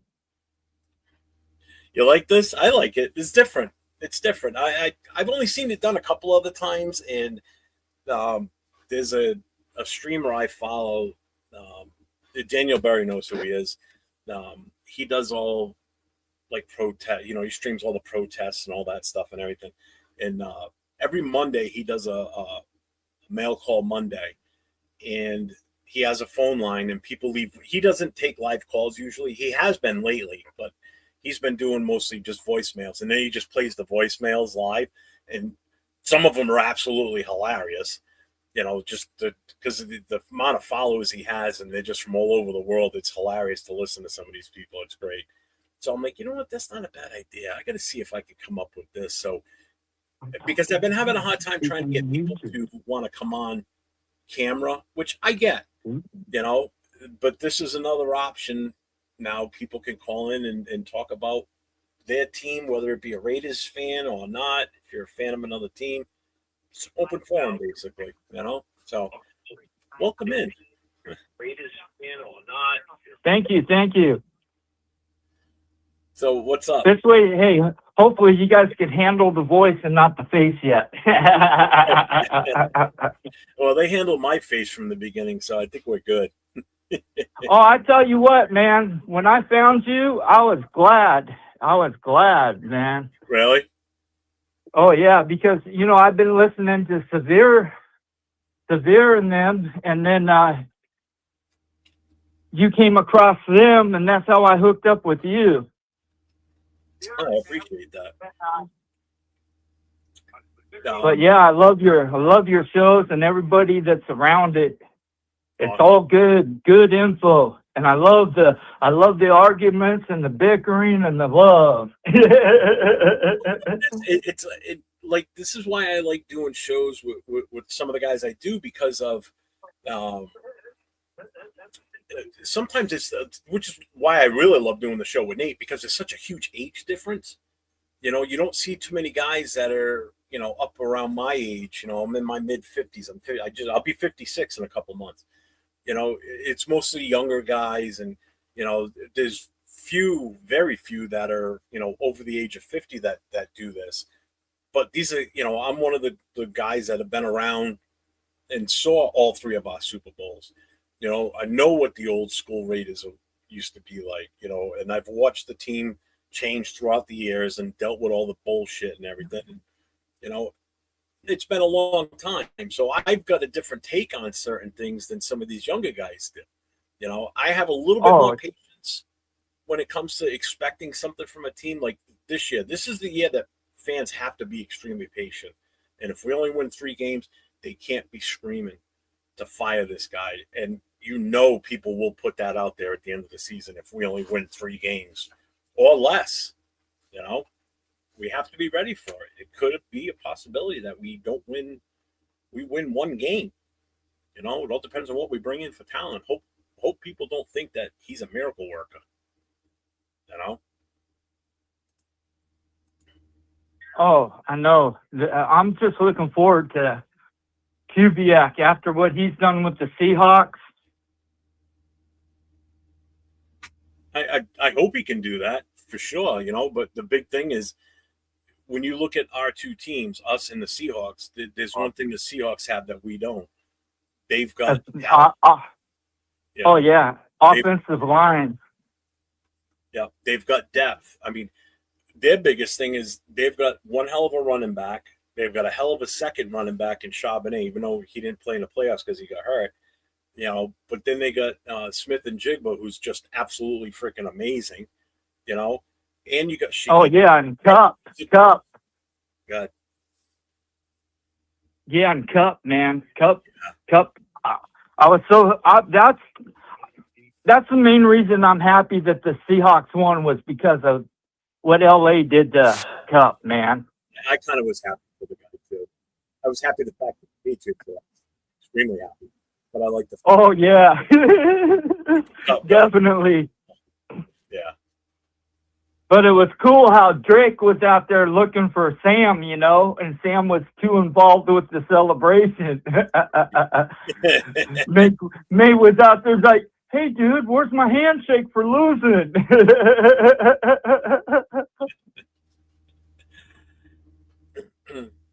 Well, I guess I'll let you go, man, and you could chat with somebody else.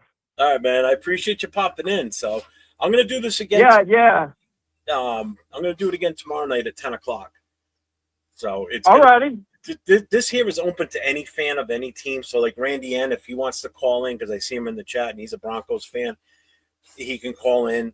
But tomorrow night will be strictly just a Raiders call in, or anybody that wants to come and get on screen too. So yeah. Oh, and what do you think about old Max? What he's up to? I'm actually not against it. I've been on the kick for the last year with him.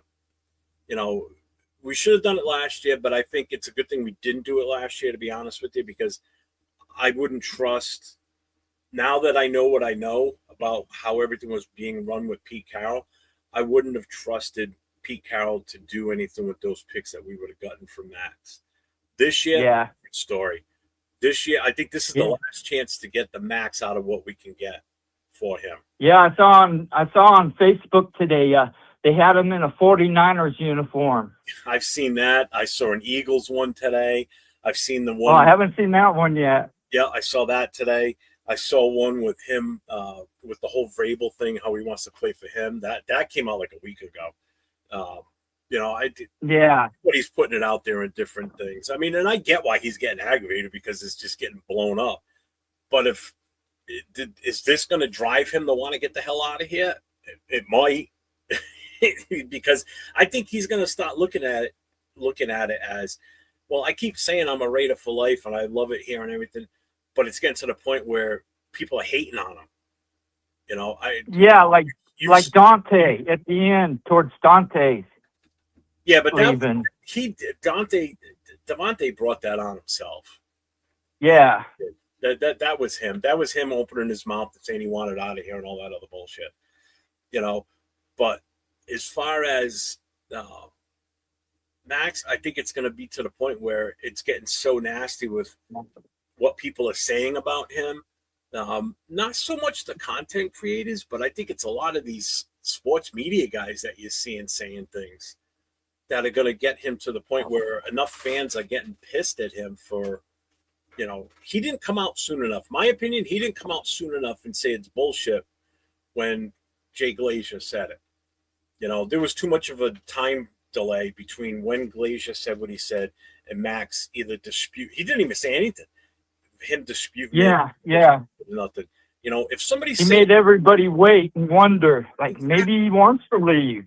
Exactly. So if you got a guy out there that's putting this out there about you, like say somebody's out there saying that about me, and I know it ain't true, then guess what? As soon as I can, I'm gonna say, hey, this is I don't want to go anywhere. I don't know what he was talking about. As fast as I could, like as fast as the words are coming out of Jay Glazer's mouth, I'm saying I don't want to go anywhere. I'm not gonna wait a couple of days and start, floating this around in different styles of I don't want to go anywhere, don't listen to certain people, blah blah blah.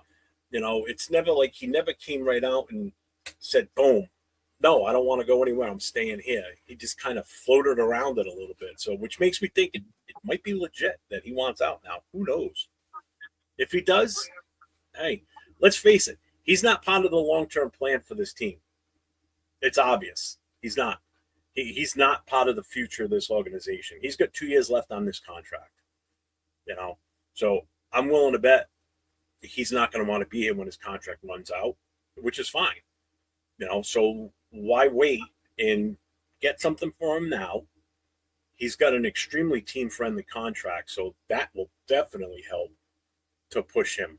Not push him, but to move him along. So Yeah. it is. Yeah. Yeah, definitely. All right, Jeff. Well, thank you very much, and you guys have a great night. Go Raiders! Thanks for calling in, man.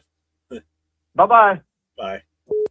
Call from You're on the line with 401 Raider Jeff. What's your name and who's your team you rep? Hey, 93 Nav Raiders, baby. Oh, what's up, man? What's going on? Hey, I just want to say one thing. I'm not going to stay on here long. I just want to tell you I love what you're doing. Love you no shit, man, and you're doing great stuff. And I'm not going to talk any shit about anything. Max can do what Max wants to do, and I don't care about it, one way or the other. All right? Thanks, Dad, man. I appreciate you, brother. Brother, I love you. Off you go. Take care, man. Shout out to Nab, man, for calling in. I appreciate that. Shout out to Wasted Talent with a $4.99 super chat. Jeff, good luck for this new format for you, my brother. Thank you, man. I appreciate that. Appreciate that a lot. This has been fun, man. I'm enjoying the shit out of this, to be honest with you. Now that we're getting more people calling in, this is different. It's enjoyable. I love it. Let's see. I know I've missed a lot in the chat. Let's see. Where were we here? I got to catch up with you guys. How long ago was that? No, it was only 3 minutes ago. All right, Arizona, this is shit show. What's up? Nabman's in here. Dixon Sight is in the house. What's up? Don't forget, phone line is open. Call 401-830-9189.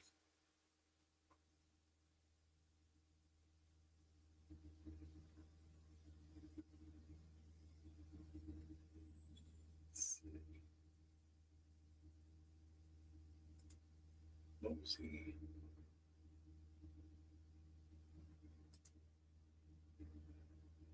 Organizational strength. Am I missing something here? What happened here?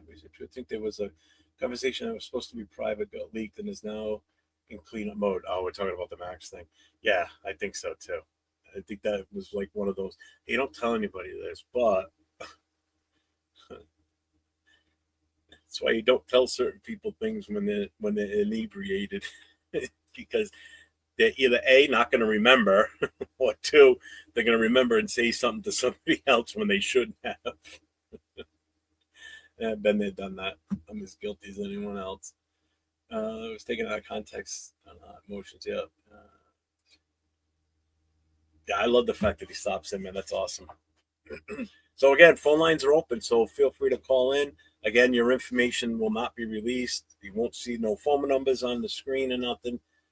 It's all hidden and private. The only one that sees the number is myself, and that's it. Jeff, this is cool. You have your old 800 number rolling and no more perverts. Doesn't it feel good for once? Yes, it does, man. And I don't have to take pictures of my feet or anything like that like you do. All right, I want to get back to what Daniel was saying. What do the Lions need to give up to get Max? It's not going to be cheap, unfortunately. For you guys, anyway. It's going to be at least 2 first-rounders. And do I want to? Where do the Lions sit in the draft order? That's the question. So let's see. Let me bring this up right now. So 2026 draft order.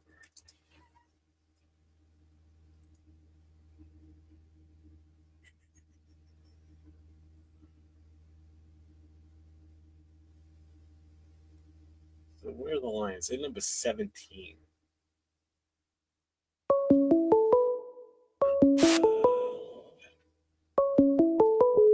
Call from Daniel.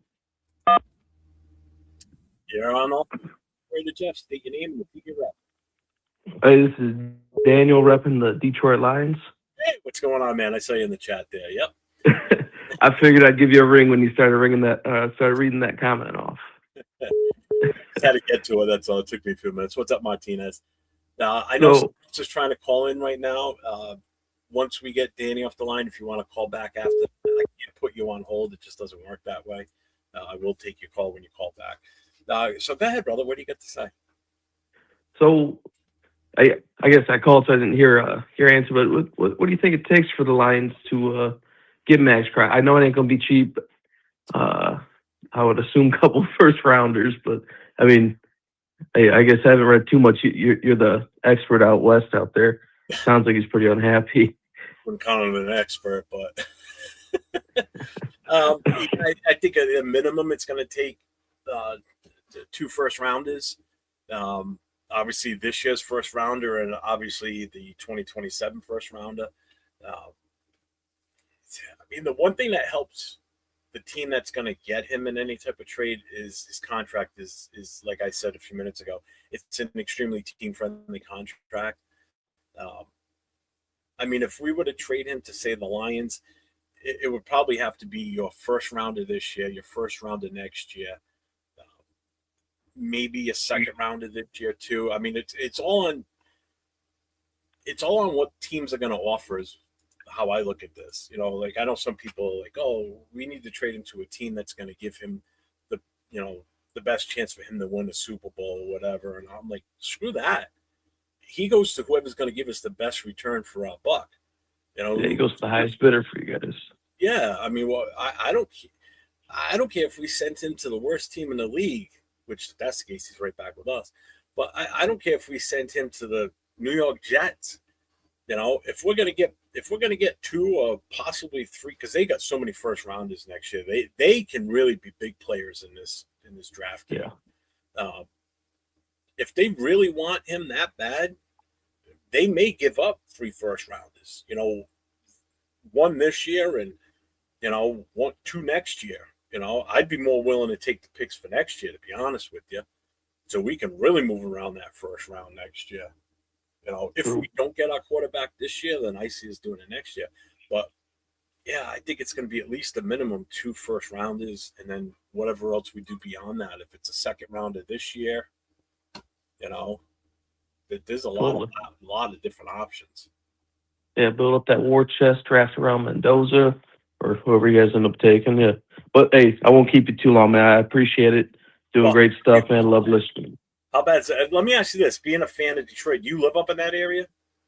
Yeah. I'm from Michigan. It's what they're talking about on the morning radio, the morning sports radio. Seriously, they're talking about Max up there? It's every. No shit. You know, they're talking. It's basically 90% of what they're talking about right now. They're like, all right, good. Now I'm on the line because as you can tell, there's a ton of Raider fans in the chats or in the chat. So I'm going to ask this question: how open are the fans up there to want to bring him in? Is there an argument to not bring him in so you don't lose your draft picks, or is there an argument more for bringing him in and letting the draft picks go? I think so. He's a local guy. He's from Michigan. He played at Eastern Michigan. Yeah. That's part of it. But also, I think as a Lions fan, ever since that NFC game with San Fran, we've kind of seen that window to start to close. So I think fans are pretty eager to just maybe, say F them picks, kind of like the Rams did a couple years ago, and just go all in. Which I'm kind of on board with it too, to be honest. I mean, I would be too. I'm not going to deny. I mean, if there's a team that I think he would go and give an immediate help to, if I was on that side of, let's trade him to a team that really can appreciate him and, we get what we can get from them, it would be Detroit. I know some people are saying Dallas because he's from Texas, blah, blah, blah. But I think it's his roots in Detroit because everybody up there in Michigan knew him, from his college days, and the fact that you pair, because I think you guys already have your version of Max Crosby with Aiden Hutchinson, now him with actual Max Crosby, on the opposite side. Neither guy is a physical specimen like Myles Garrett, but they're both extremely quick. They're a little bit more finesse, whereas Myles Garrett is finesse with muscle and a bull. He's a one of a kind. You're not going to see anything like him for a while. But with those two, with Max and Aiden, I think you guys would have a great combination up there, and it's going to scare the living shit out of the rest of the NFC North. Well, knowing that And they're up against you guys, those two guys, twice a year, you know, you're going to have to not, because right now your division has to plan for Aiden, okay? Just like in our division, they all have to plan for what they're going to do to stop Max. You know, sometimes they're successful and sometimes they're not. You know, more times they're not. So now you get the two of them up there. That's a nightmare for an offensive coordinator. I'll tell you what, especially too, our safeties are just, you know, Kirby Joseph and Brian Branch. You know, those are pretty serious injuries. So I think Detroit's just like anybody we can bring in on defense to help out Aiden. Yep. You know, and I've said this about our own team too. If you don't have to have superstar secondary guys, you know, the backers. If you've got a formidable front four that's putting pressure on the quarterback fast and forcing him to, you know, adapt immediately, you just need to have decent corners that can do the job, because your front four is going to disrupt that quarterback so fast. They're not going to be able to let plays develop further downfield. It's going to be a lot more of attempts to short pass and shit. So I think with your situation up there, with that defense, I think that would be a beautiful fit up there for him. And I think we would probably get a decent return for it, you know? Yeah, definitely. I mean, if you guys want to drop us, you know, want to drop us, Stay proud. That's fine. You know, well, I don't know about that. I'm fine with that too. You know, yeah. Man, I'll tell you what, I would love to send JMO your way, but he just signed a big contract last year. He'll be here for a while, but who knows? Maybe Laporte or somebody. Yeah, right here. Just like Wasted just said, rush 4, drop 7. If you had if Wilkins was still with us last season and we had a serious guy playing opposite of Max on the other defensive end, you know, with Wilkins, Butler, and Lalau coming in as an off, my God, that front four would have been phenomenal last year. You know, we wouldn't have to have superstar corners back there or safeties. You know, we just get these middle of the road type of guys. That front four is going to handle everything that you need to. You know, I mean, look at Detroit. Not Detroit. Look what Seattle just did. You know, they totally destroyed that offense. That line couldn't move shit. Yeah. Well, hey, I appreciate you letting me call in and problem, man. you know, speak my stuff. So Friday night, you want to talk about Lions, man? You're more than welcome to. You're the man. I appreciate it. Thanks, man. I appreciate you. Thank you for calling in. Peace out, man. Thanks. So just remind everybody that's in the chat, if you're new, don't forget to hit that subscribe, hit the notifications, get the thumbs up for this. I appreciate everybody that's been in here tonight so far. Phone lines are still open. I've been on now for an hour and 45 minutes. Probably a little after 2 o'clock, I'll call it quit. I mean, not 2 o'clock. After a little over 2 hours, I'll probably call it quits. But I'm having a blast tonight. This is so much fun. You guys in the chat, plus everybody that's called in so far, have made this so much more enjoyable. This is the most fun I've had doing a live show, and God knows how long. Seriously, this has been a blast. This is. I am so glad this is working the way it's working.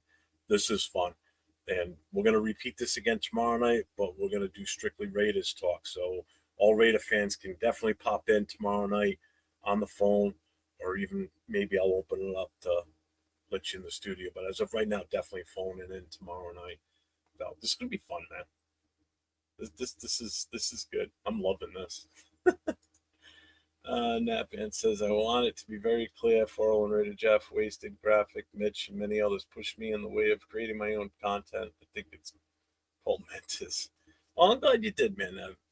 Yeah, I remember talking to you about it last year. I know you took a little hiatus because of your job and everything, but I know you've been live a little bit more lately. I try and catch you when I can. Depends on, sometimes you're on the same time I am, so it's a little bit on the tough side sometimes. But that's cool. It's all good, man. I know I missed a shit ton in the chat. It wouldn't happen, but I love I'm Ross St. Brown from Max. Yeah, see, right? That's what I was just saying. I didn't even see that. Oh, Penny Sewell, I'll take that too. Shit, man.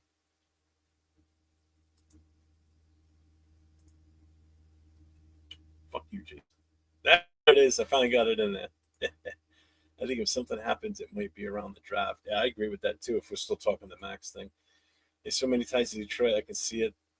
That's a team that's ready to win. Well, I mean, you just heard this gentleman, Danny. He lives up in Michigan, up around Detroit, and that's all the talk up there on their sports stations and radio stations and everything. They're all talking, Max up there. So the fans are into it up there. So that very well could be a possibility comes draft day if it's not done sooner. We'll see, but if there's that much hype up there and they want him that bad, and if the team feels that way, obviously it's the team that matters. But again, the fans and the media can sometimes sway a team, so it'd be interesting. I'm sure they're thinking about it, Detroit. Let's see. Detroit better be ready to pay up. I want 3 of their late firsts plus a Tesla. You want a Tesla?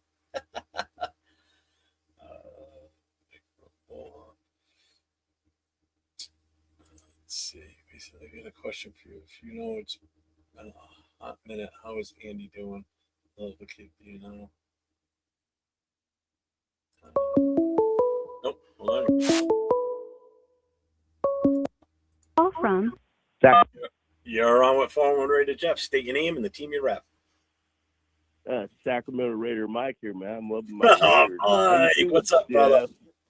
How you doing, man? Hey, I just wanted to ask you. I don't want to take too long. I just want to ask you a quick question. Yeah. Who do you think all of our assistant coaches are going to be? All of our free agents are going to be, and all of our draft picks. What do you think? Say that. Mess with I you, can man. barely I'm just hear called you. in to tell you, man. This call-in format is awesome, man. That's a lot of fun that you must be having, man. Oh, I'm having a blast doing this. I really am. Yeah. Well, I don't really have a serious question, man. I just wanted to mess with you and just tell you how cool I think this format is that you're doing. I appreciate you. I'm glad you called in. I was kind of hoping you were going to call in tonight. I wanted everybody sees you on camera all the time too, so this is different where they're not seeing you but they hear you. Hey, just think, they might like me more that way. Yeah. You're not hitting any buttons and getting knocked off the stream, so. Well, I'm kind of famous for that, aren't I? Yeah, you are. Oh God. But yeah, man, I really don't have a subject, man. I just wanted to bust your balls for a second and say, hey, man, congratulations for your new format. I think it's going to work out well for you. I'm loving how you're getting guests from other teams coming on now. The Detroit That was always the goal. I really like that Detroit Lions guy. That guy was pretty cool. I appreciate him coming on. He was very, he knew his team, man. He's like a Raider fan. He knows his team. So I thought that was really cool. But good luck to you, man, and love you, brother. You know that. Thank you. Love you, Mike. Take care. All right. You take care. Thanks, go back and watch your show. All right. Let's see. Yeah, that Wilkins was in him last year really, really hurt. Just don't trade their best players, acquire picks, and turn around and just dump them in one pick in one draft. That don't make any sense in that pot. Hey, I'll take Garrett Wilson off their hands for Max Crosby in a first rounder. Maybe 2 first rounders. I don't know. Whatever they're willing to give up. They won't do that, though. Yeah, just to rebuild themselves after another shit year with Aaron Glenn. They will fire him, draft whoever they want at QB next year after building up with this year's picks. Yeah, later than that, man, I saw you leaving. Thanks, man. You're just talking about Max. It's the number one. Oh, yeah, definitely. Especially, obviously, like he said, up in Detroit. I don't know if it's well talked about in anywhere else. I know around here I haven't heard shit in New England. I don't know. Wasted, if you're still here, I don't know if there's been any talk in the New York media area. I know you're down in that area somewhere. Well, I'm sure it's still talked about in the New York media, but I don't know if they're touting for like the Jets or the Giants or anything along that lines. Like I said, I know I saw him. Somebody posted something about him being in an Eagles uniform. I don't know if the Eagles are interested. So I don't know what other teams are even pushing it. So in New York, it's been a story. Okay. All right. Yes. If anybody wants to go to that link that Jason put on, it's on his channel. Tuesday night on the uh, Show Me Your Shield show with Jason and Donuts Duncan. They had Sacktown Mike on as a host, as a guest. Their show is they're going each week highlighting other Raider fans, and they're bringing them on as their guest and hearing their story of how they became Raider fans and what the team means to them, and so on and so on. To just kind of understand other Raider fans and where they came from in the spectrum of being a Raider fan. It's a great concept. I love the idea of the show. They had Sacktown Mike on, who's basically everybody in the chats. In the last year and a half, 2 years that I've been doing this, I see Sacktown Mike everywhere, and everybody absolutely loves him, respects him. So that was a great show the other night. So if you did miss it, make sure you get over to Jason's channel at Duncan's and watch that show from Show Me Your Shield on Tuesday night, because it was a killer show. And they actually have a special video for Mike that they played too. So make sure you watch that, because that was awesome. Let's see. And down in Philly as well. Okay, so they are talking about it out there. All right. That's right. They were talking about it as well. All right. All right. So it's got traction in other cities then too, which is a good thing, I guess, too. I mean, so that, which means if the media is talking about it, there's a good chance some teams are internally obviously talking about it. I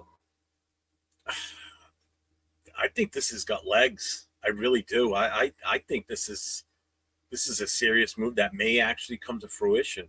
Seriously. I know there's some Raider fans that are just dead set against it and will probably lay down on the train tracks to stop this from happening. But I think this is a train that's going to rip right through Vegas and keep right on rolling to whatever city he's going to end up in. I don't think there's no stopping this one if it's true. It's going to be interesting. I think before you get to, yeah, that was a great video they put together for Sacktown.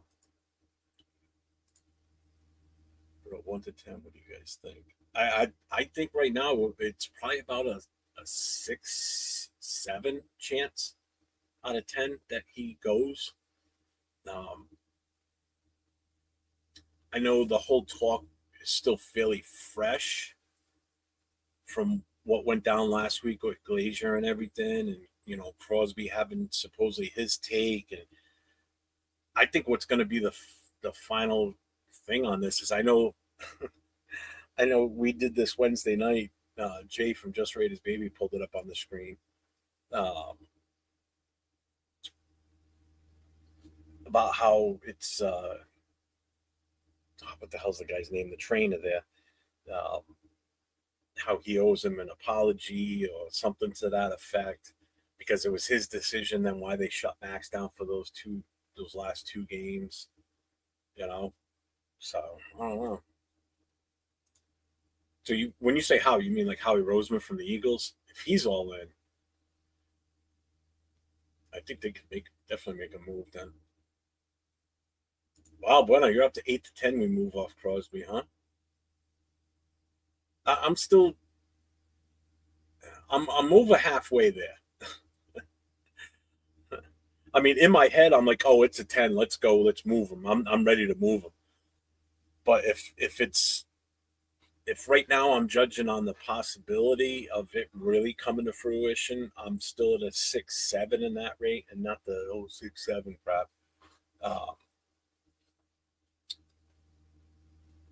Yeah, but it'll be interesting in the next couple of weeks to see how much more traction this gets. I think if it really sticks as a top story and it keeps getting debated out there, I think it's going to move closer and closer to a 10. But in my head, what I really want to have happen is a complete 10. It's not that I don't want him here anymore. I just want what we can get for him. That's all. Because this is the last chance to get a haul. I'm sorry. We could have gotten a haul last year, but I don't think it would have been used right. This year, it will get used right. I have that much faith in SpyTech, believe it or not. So I hope people aren't really grading SpyTech for what the draft was last year, because I'm really starting to think now that definitely was not SpyTech making some of these picks. I think this was Pete Carroll getting his hands in on it when he shouldn't have. And that's why I think this draft this year is even more important, because if they don't get this right, If they get it right, this sets us up for the future for a while. If they don't get this right, this will just be another crushing year after a crushing year again. So this is a big deal. This draft, this state right now that we're in with this team is probably the most crucial point I think we've ever seen us in. Again, I've said this before. We've got two things that we have never had happen before, and that at the same time. That is a search for a brand new head coach and the number one overall pick. We've never had both those situations like this before. So now you've got your head coach picked. You know what he does. You know that he's an offensive genius. So does he think that he can work with Mendoza and he can put a system together that's going to work with Mendoza? Or does he think that there's another way to go? You know, and Spytek will work off of that. He's going to have to because he's your coach. You want him to have success. You have to go by what your coach wants to bring in, but you both have to be in agreement. And I think we're going to have that this year. It's obvious last year there was no cohesiveness between Pete Carroll and Spytek. It definitely wasn't. That ship sailed, I think, right after the press conference. It just seemed so awkward. Let's see. I feel like our last trade with the Eagles didn't backfire as much as it could have. I liked Booker. There's a guy that was buried on their depth chart, came to us, and he started most of the games he was here with us. I'm out for the rest of the night. We will see you guys later. Later, Jason, man. Thanks for popping in. I appreciate you. And thanks for the phone call, too, man. I think he's 29 things like getting tired. The change. Yeah, true. Every year, like I said on my show, the longer you are with someone, the less patience you have for their shortcomings. 100%. And that's the other thing. He's getting up there. He's getting longer in the tooth. You know, defensive ends don't last like offensive linemen can last in this league. You got to take what you can get for him right now. I think Spy, from what I'm told, pick these guys. Problem was development. Oh, Pete even said it. He said it last year. You know, right after he got hired, I'm not here to develop players. Well, then what the fuck are you here for? You know, how can you sit here and say you're not here to? You're here to win games. You know, you got a history of winning 10 games, which wasn't true. You got a history of winning games. You're here to win now, and we got 3 wins out of that. Good job. You know, I told you. I don't know if you've heard my take on this, Wasted. I lost all hope and faith in Pete Carroll after that first preseason game with watching how that offensive line played. And then his press conference after that Monday, when he talked about how it's going to be a work in progress for the offensive line. It could take days, could take weeks, could take well into the season, he said. You know, if we're going to move players around until that offensive line is set. Well, little did we know it was going to take the entire season, and we still didn't even get it set by the end of the season. Caleb Rogers should have started way earlier in the season. That goes to show me right there that the coaching was bad on evaluating talent, and they didn't do a good job training this kid. They did a horrible job. Before the season started, I said that Caleb Rogers would probably be starting maybe a week or two before the bye week, or at least after the bye week was over. Didn't start until like 2 or 3 weeks after that. All right, so I was off on that. But then when he did start, what I saw from him his first game, I saw a lot of positives on him. And then every game he played after that, for a rookie coming out and playing as well as he did, I was impressed. I was thoroughly impressed. I like what I saw from him. I think I can trust him going into next season. And there's absolutely, and I agree with you, there's absolutely no reason why he's not starting next season or this season in 2026. He's one of the starters. He has to be. Unless we bring in a free agent that's better than him, or somebody we draft outplays him in preseason and practice and training camp, which I doubt will happen. The only one that might have a chance to beat him out is if we bring in a veteran. And it's understandable because he is still going to be a second-year player. But right now, you got to put him as a starter on this line for sure. For sure. Caleb Rogers will start this year, but I'm totally on board with that. Pete Carroll's run in Seattle was serendipity. Well, you know what it is? I think the other thing too is that run in Seattle was built on the defense too. Yeah, they had a good offense, um, but their defense was ridiculous. We couldn't even get that. We couldn't even get half of we couldn't get the offensive squad to do anything, and we couldn't get the defensive squad to do anything consistently. We were bad on both sides of the ball and special teams. So in all aspects of the game except for punting, we were bad all the way around. You had Carlson missing kicks. The only one that was any good out there that you could count on, and if he had one bad kick, who cares? He was consistently way, way, way better. Was Cole. AJ Cole was just phenomenal this year as a punter, and that's just sad that our best player. I used to call it every week when I'd be at the bar with my black hole crew. As soon as he would come running on the field, I said, "Well, there's our best player on the team right now running out there." Who are you talking about? Our punter. This is the best guy on the team right now. It's like, what the fuck? I see Grant as right tackle if no free agent. Glaze moved to right guard. Hoping for Linderbaum at center, JPJ to left guard, and of course Miller to left tackle. Well, if you're talking Grant at right, then where does Rodgers fit in all that? You don't have Rodgers in there, Jack. You're missing Rodgers. He was trying to shoehorn Matt Flynn as the starter, and Russell Wilson came out of nowhere. Yeah, you're right too. I remember that. Oh, what's up, Milo? What's going on, brother? How's the dogs? All I want is 6 wins next year. I know people have already asked me how many wins do you think for this year. I'm not putting a number on anything. What I want to see is cohesion. I want to see growth. I want to see, a team that's on the same page together. I don't want to see a repeat of Philly. What I saw when I went to that Philadelphia game absolutely disgusted me on how our team handled itself on the sideline and how they came out of the tunnel. It was disgusting. I've never seen anything like that before from a professional team. The disconnect from that squad with each other, not even from the coaches, just the disconnect from each other was just absolutely disgusting. How they came out, Eagles come running out. Obviously, it's they're the home team, so they get the hype of the crowd and everything. We come out, some guys come literally barely walking, just like a slow trot out there. There was no snow on the ground. The field was completely clean. They come, just dragging their feet out onto the field. Some ran out. Most of them came out without their helmets.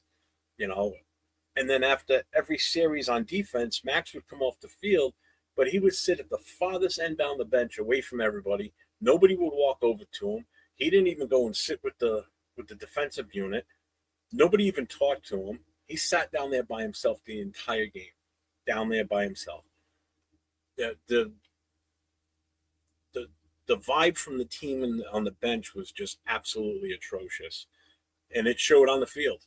They didn't even want to be there. They couldn't wait to get the hell out of there. I can't even tell you how many 3-and-outs there were. But the one thing I do remember, 17 minutes and 52 seconds time of possession. Haven't forgotten that number. 2 hours and 35 minutes, second shortest game in the history of the NFL. I sat in those stands freezing my nuts off for what felt like 5 hours, but it was only for about 3 in total because of how long we were there before the game started and when the game was over. Because I never leave a stadium until the game is completely over when I go to a Raiders game. I spend that money for a ticket. I'm staying there till the game is completely over. I'm getting my money's worth. I didn't even get close to my money's worth in that game for the representation from the Raiders. It was that bad. I've never been so disgusted watching it. I was more disgusted with that game than when I watched the Tuck Rule game, and that game hurts still to this day. At least that team was out there trying. That team was out there trying to just fight for everything they could. This game, what a drastic difference from what I saw week 1 in New England, and we get the win, to what I saw week 15, 14 in Philadelphia. Disgusting. Absolutely disgusting. Fucking pathetic. That team never should even. They should have just stayed in Philly and don't even fly back. I would have been fine if the season ended right there. It was just miserable. And he had a lot of insight because of him being a college coach and drafting guys he recruited 2 years before. Yeah, you're right too.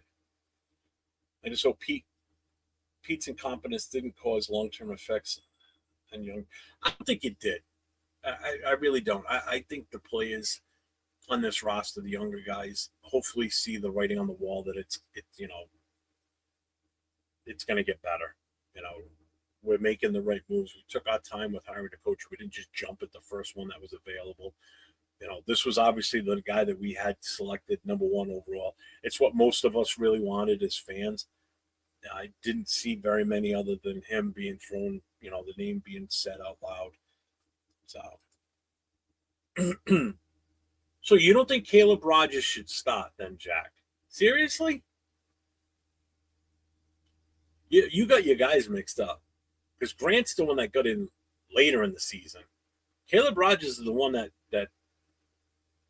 shined out of the two rookies last year. I think you got your guys mixed up. Rogers was the guard. Grant was the tackle. And I think you're off. Yes. Whole team discombobulated. Oh, yeah, it was discombobulated big time. Only way Rogers starting is if no free agent or a better player taken in the draft. The best part of the Eagles game was your pregame. Yeah, in honesty, man. It was that and my little quick short that I did of my wife standing there because it was her first game. So she'd never been to a pro football game before, and it was her first one is her very first Raiders game too. So she had a blast. She loved it, even though we were freezing cold. But that was the best part of the day. One bad year does not ruin a career. No, that's why I don't think it's going to ruin them, because again they're seeing the way that the management is handling this team since Pete Carroll's been gone. So I don't think it's going to be that bad. I really don't. Trade Crosby and get some whole line to help Genty and Mendoza. I'm fine with that too. Let's see. All right. If anybody else wants to call in, it's 401-830-9189. If someone calls in, I'm going to take this one last call and then probably call it after that. Although I do have a voicemail on here. Who's this from?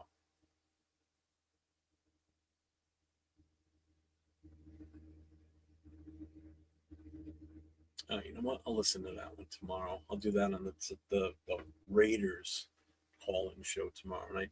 So don't forget, tomorrow night at 10 o'clock Eastern time, 7 o'clock Pacific, I'm going to do another. Yeah, I saw that, Jack. We'll listen to that tomorrow night because that's going to be strictly a Raiders show. So what we'll do is tomorrow night, it's going to be a new show that it's going to be strictly 100% Raiders. Tonight, my normal Friday night show, which is the No Huddle, is open to all fans of all NFL teams. So I had somebody that called in that's a Detroit Lions fan, so that was awesome. This guy Danny that was in the chat for most of the night tonight, and I appreciated that. So, I mean, the goal is to make this a more open forum for all fans of the 32 NFL teams, not strictly a Raiders show. So I've heard the masses ask, and Rorschach was one of the ones that really pushed for this. So I'm going to do it tomorrow night. We're going to do a strictly Raiders phone-in show, and I may still bring people up on camera also if they wish to. But this is more inclusive. It's getting everybody involved. Instead of just typing in the chat, you want to get on the phone for a couple minutes and say your piece. It's perfect. So if no one else is going to be calling in, I'm probably going to call it. I've been on for just about 2 hours and 15 minutes. This has been an absolute blast doing this show tonight. Probably the most fun I've had doing a live solo in a long freaking time. This is definitely, I'm definitely doing this going forward. This is so much fun. What did he say about Glaze? But I think move Glaze. I'm not opposed to that either. Moving Glaze. I'm still not out on Glaze at right tackle, but if last year's class shows more promise, I wouldn't be mad at it either. Can Clint Kubiak hire Clint Eastwood?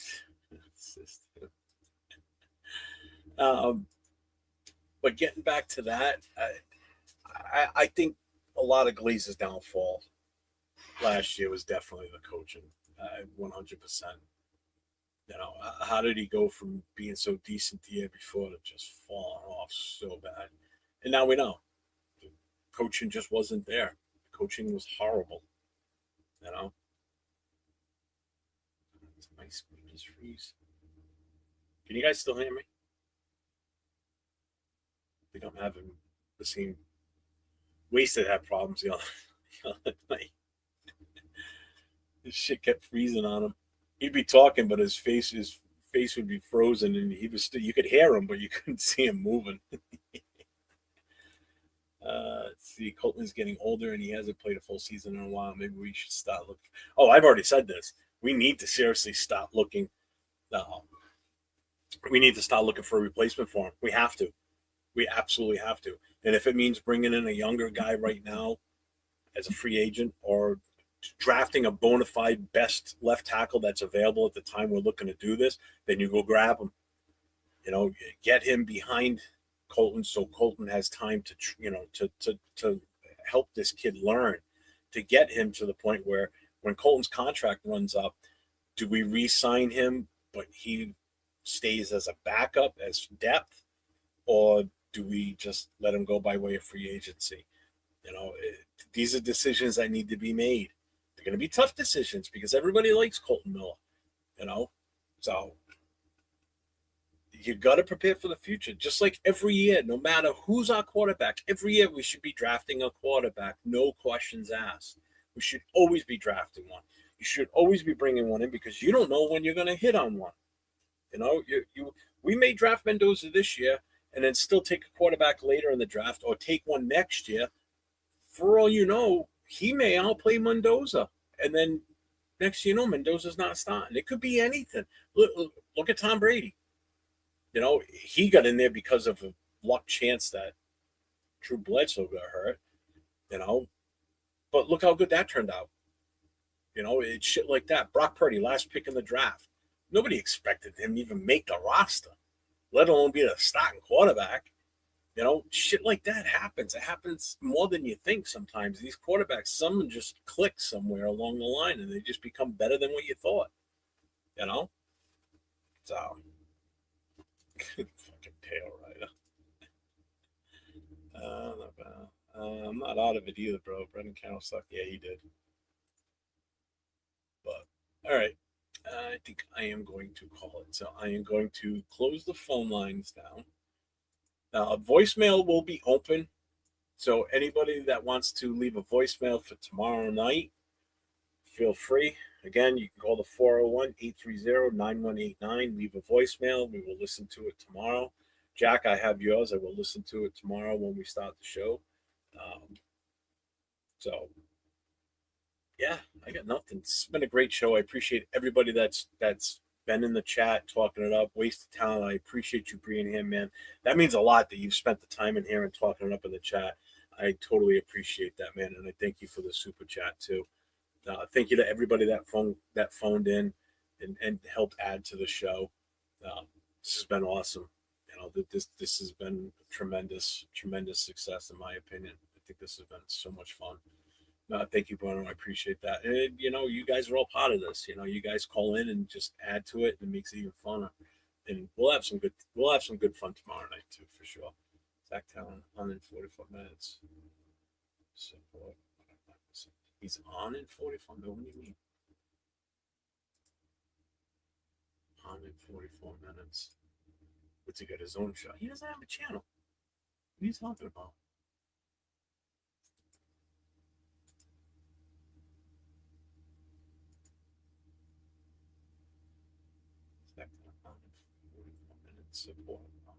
Support or 916. Jackie speaking code. I don't know what you mean. All right, everybody. Again, thank you all for being here. And as I always say, stay safe and go Raiders.